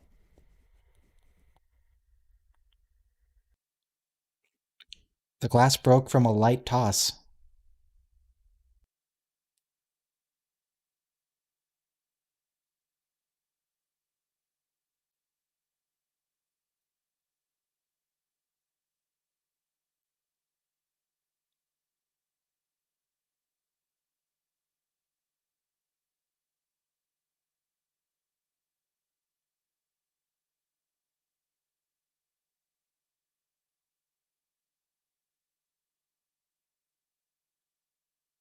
I assume Odo just put the chair in the other room so he wouldn't notice.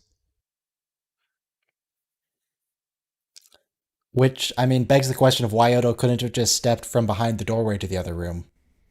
But, oh well.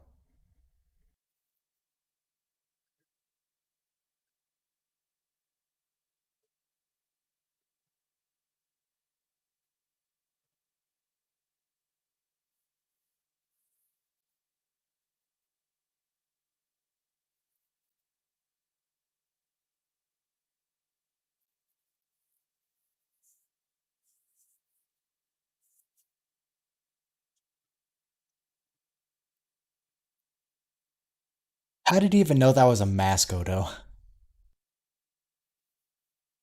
People get surgically altered constantly on this show. You might have just tried ripping off the man's actual face.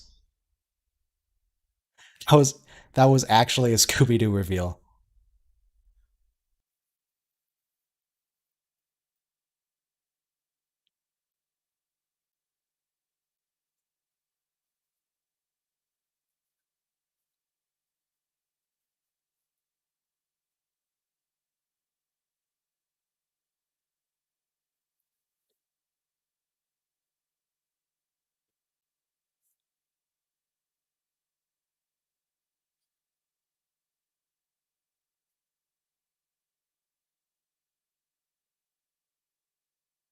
Oh, see, there's some first inklings of Rom being open-minded as a Ferengi.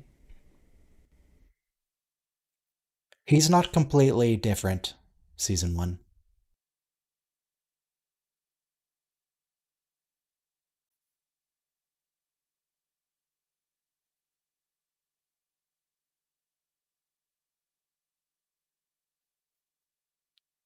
Oh, this lesson for Nog is not going to go well. She's having them do the instructions off the computer. As we established later, Nog can't read. That's going to be pretty difficult for him.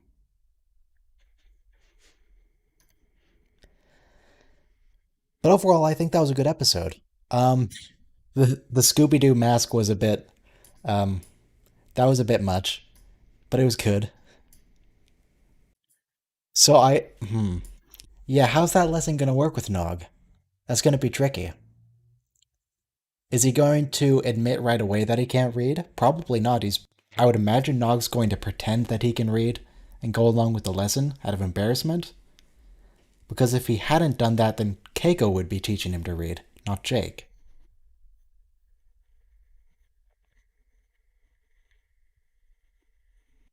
Who knows? Find out next week on Watch Along Deep Space Nine. Oh, hey, the first episode next week is actually very relevant to the current situation. It's about a deadly virus sweeping over the station. So that's gonna go well. YouTube wouldn't demonetize a video talking about viruses sweeping over things, right? It's gonna be fine. Oh, I should turn on the jazz. There's the jazz. So the schedule that we're gonna go with is in the description to this. On Sunday, 1 week from now, is gonna be Deep Space Nine again, Babel, Captive Pursuit, and Q-less, which we're gonna get the deadly virus, our first creature from the Gamma Quadrant, and we're gonna get Q. Interestingly, yesterday when we were watching TNG, it was also an episode about a virus. So they really like starting their series out with viruses that all the officers on board completely fail to contain in any meaningful way. They don't take even the most basic quarantine procedures.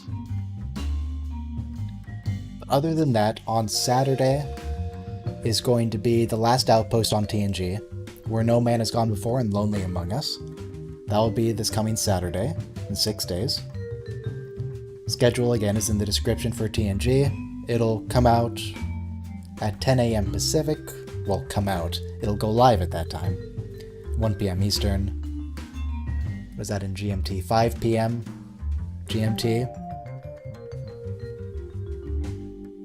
So we'll be doing that. The last outpost with the first Ferengi. So we'll be seeing Quark again, just not as Quark. He'll just be playing another Ferengi. Where No Man Has Gone Before, we get more Wesley saving the day. Or at least Wesley understanding more than the rest of the crew of trained officers. Lonely Among Us, I don't actually remember what happens. So that's going to be a surprise for me when we go through.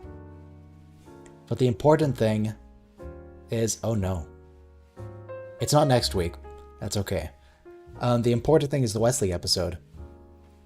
Oh boy.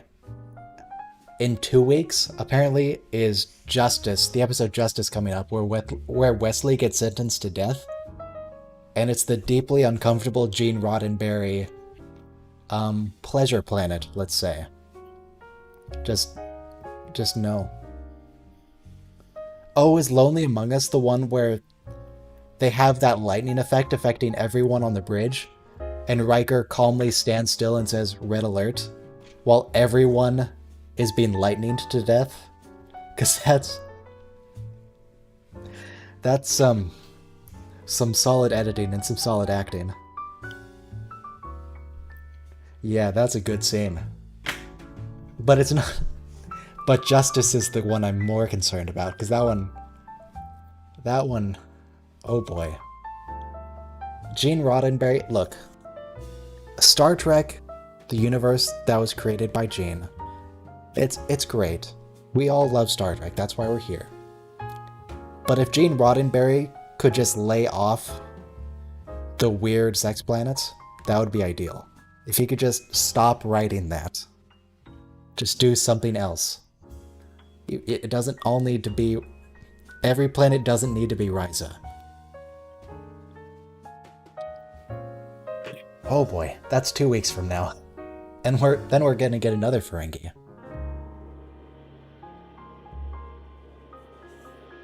Yeah, Gene had good big picture ideas. Let's put it that way. Good big picture ideas.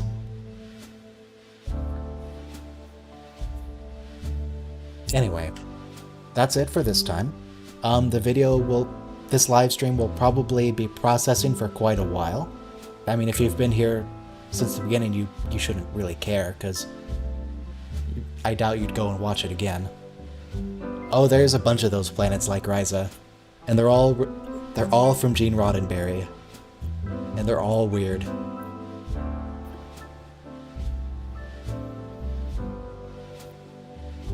But yeah, the video's probably going to be processing for a while, because apparently the last one we did yesterday, I had set it to private while it processed, because before it finishes, only the last 2 hours of a stream are available.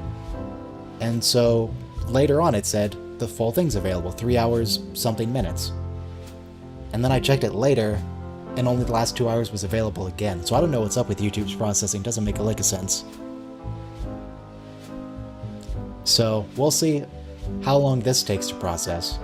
If you're watching since the beginning, doesn't matter, because why would you rewatch it? But if you're here only toward the end and wanted to watch the start, it might take a couple days, because YouTube is a good platform that's good at processing.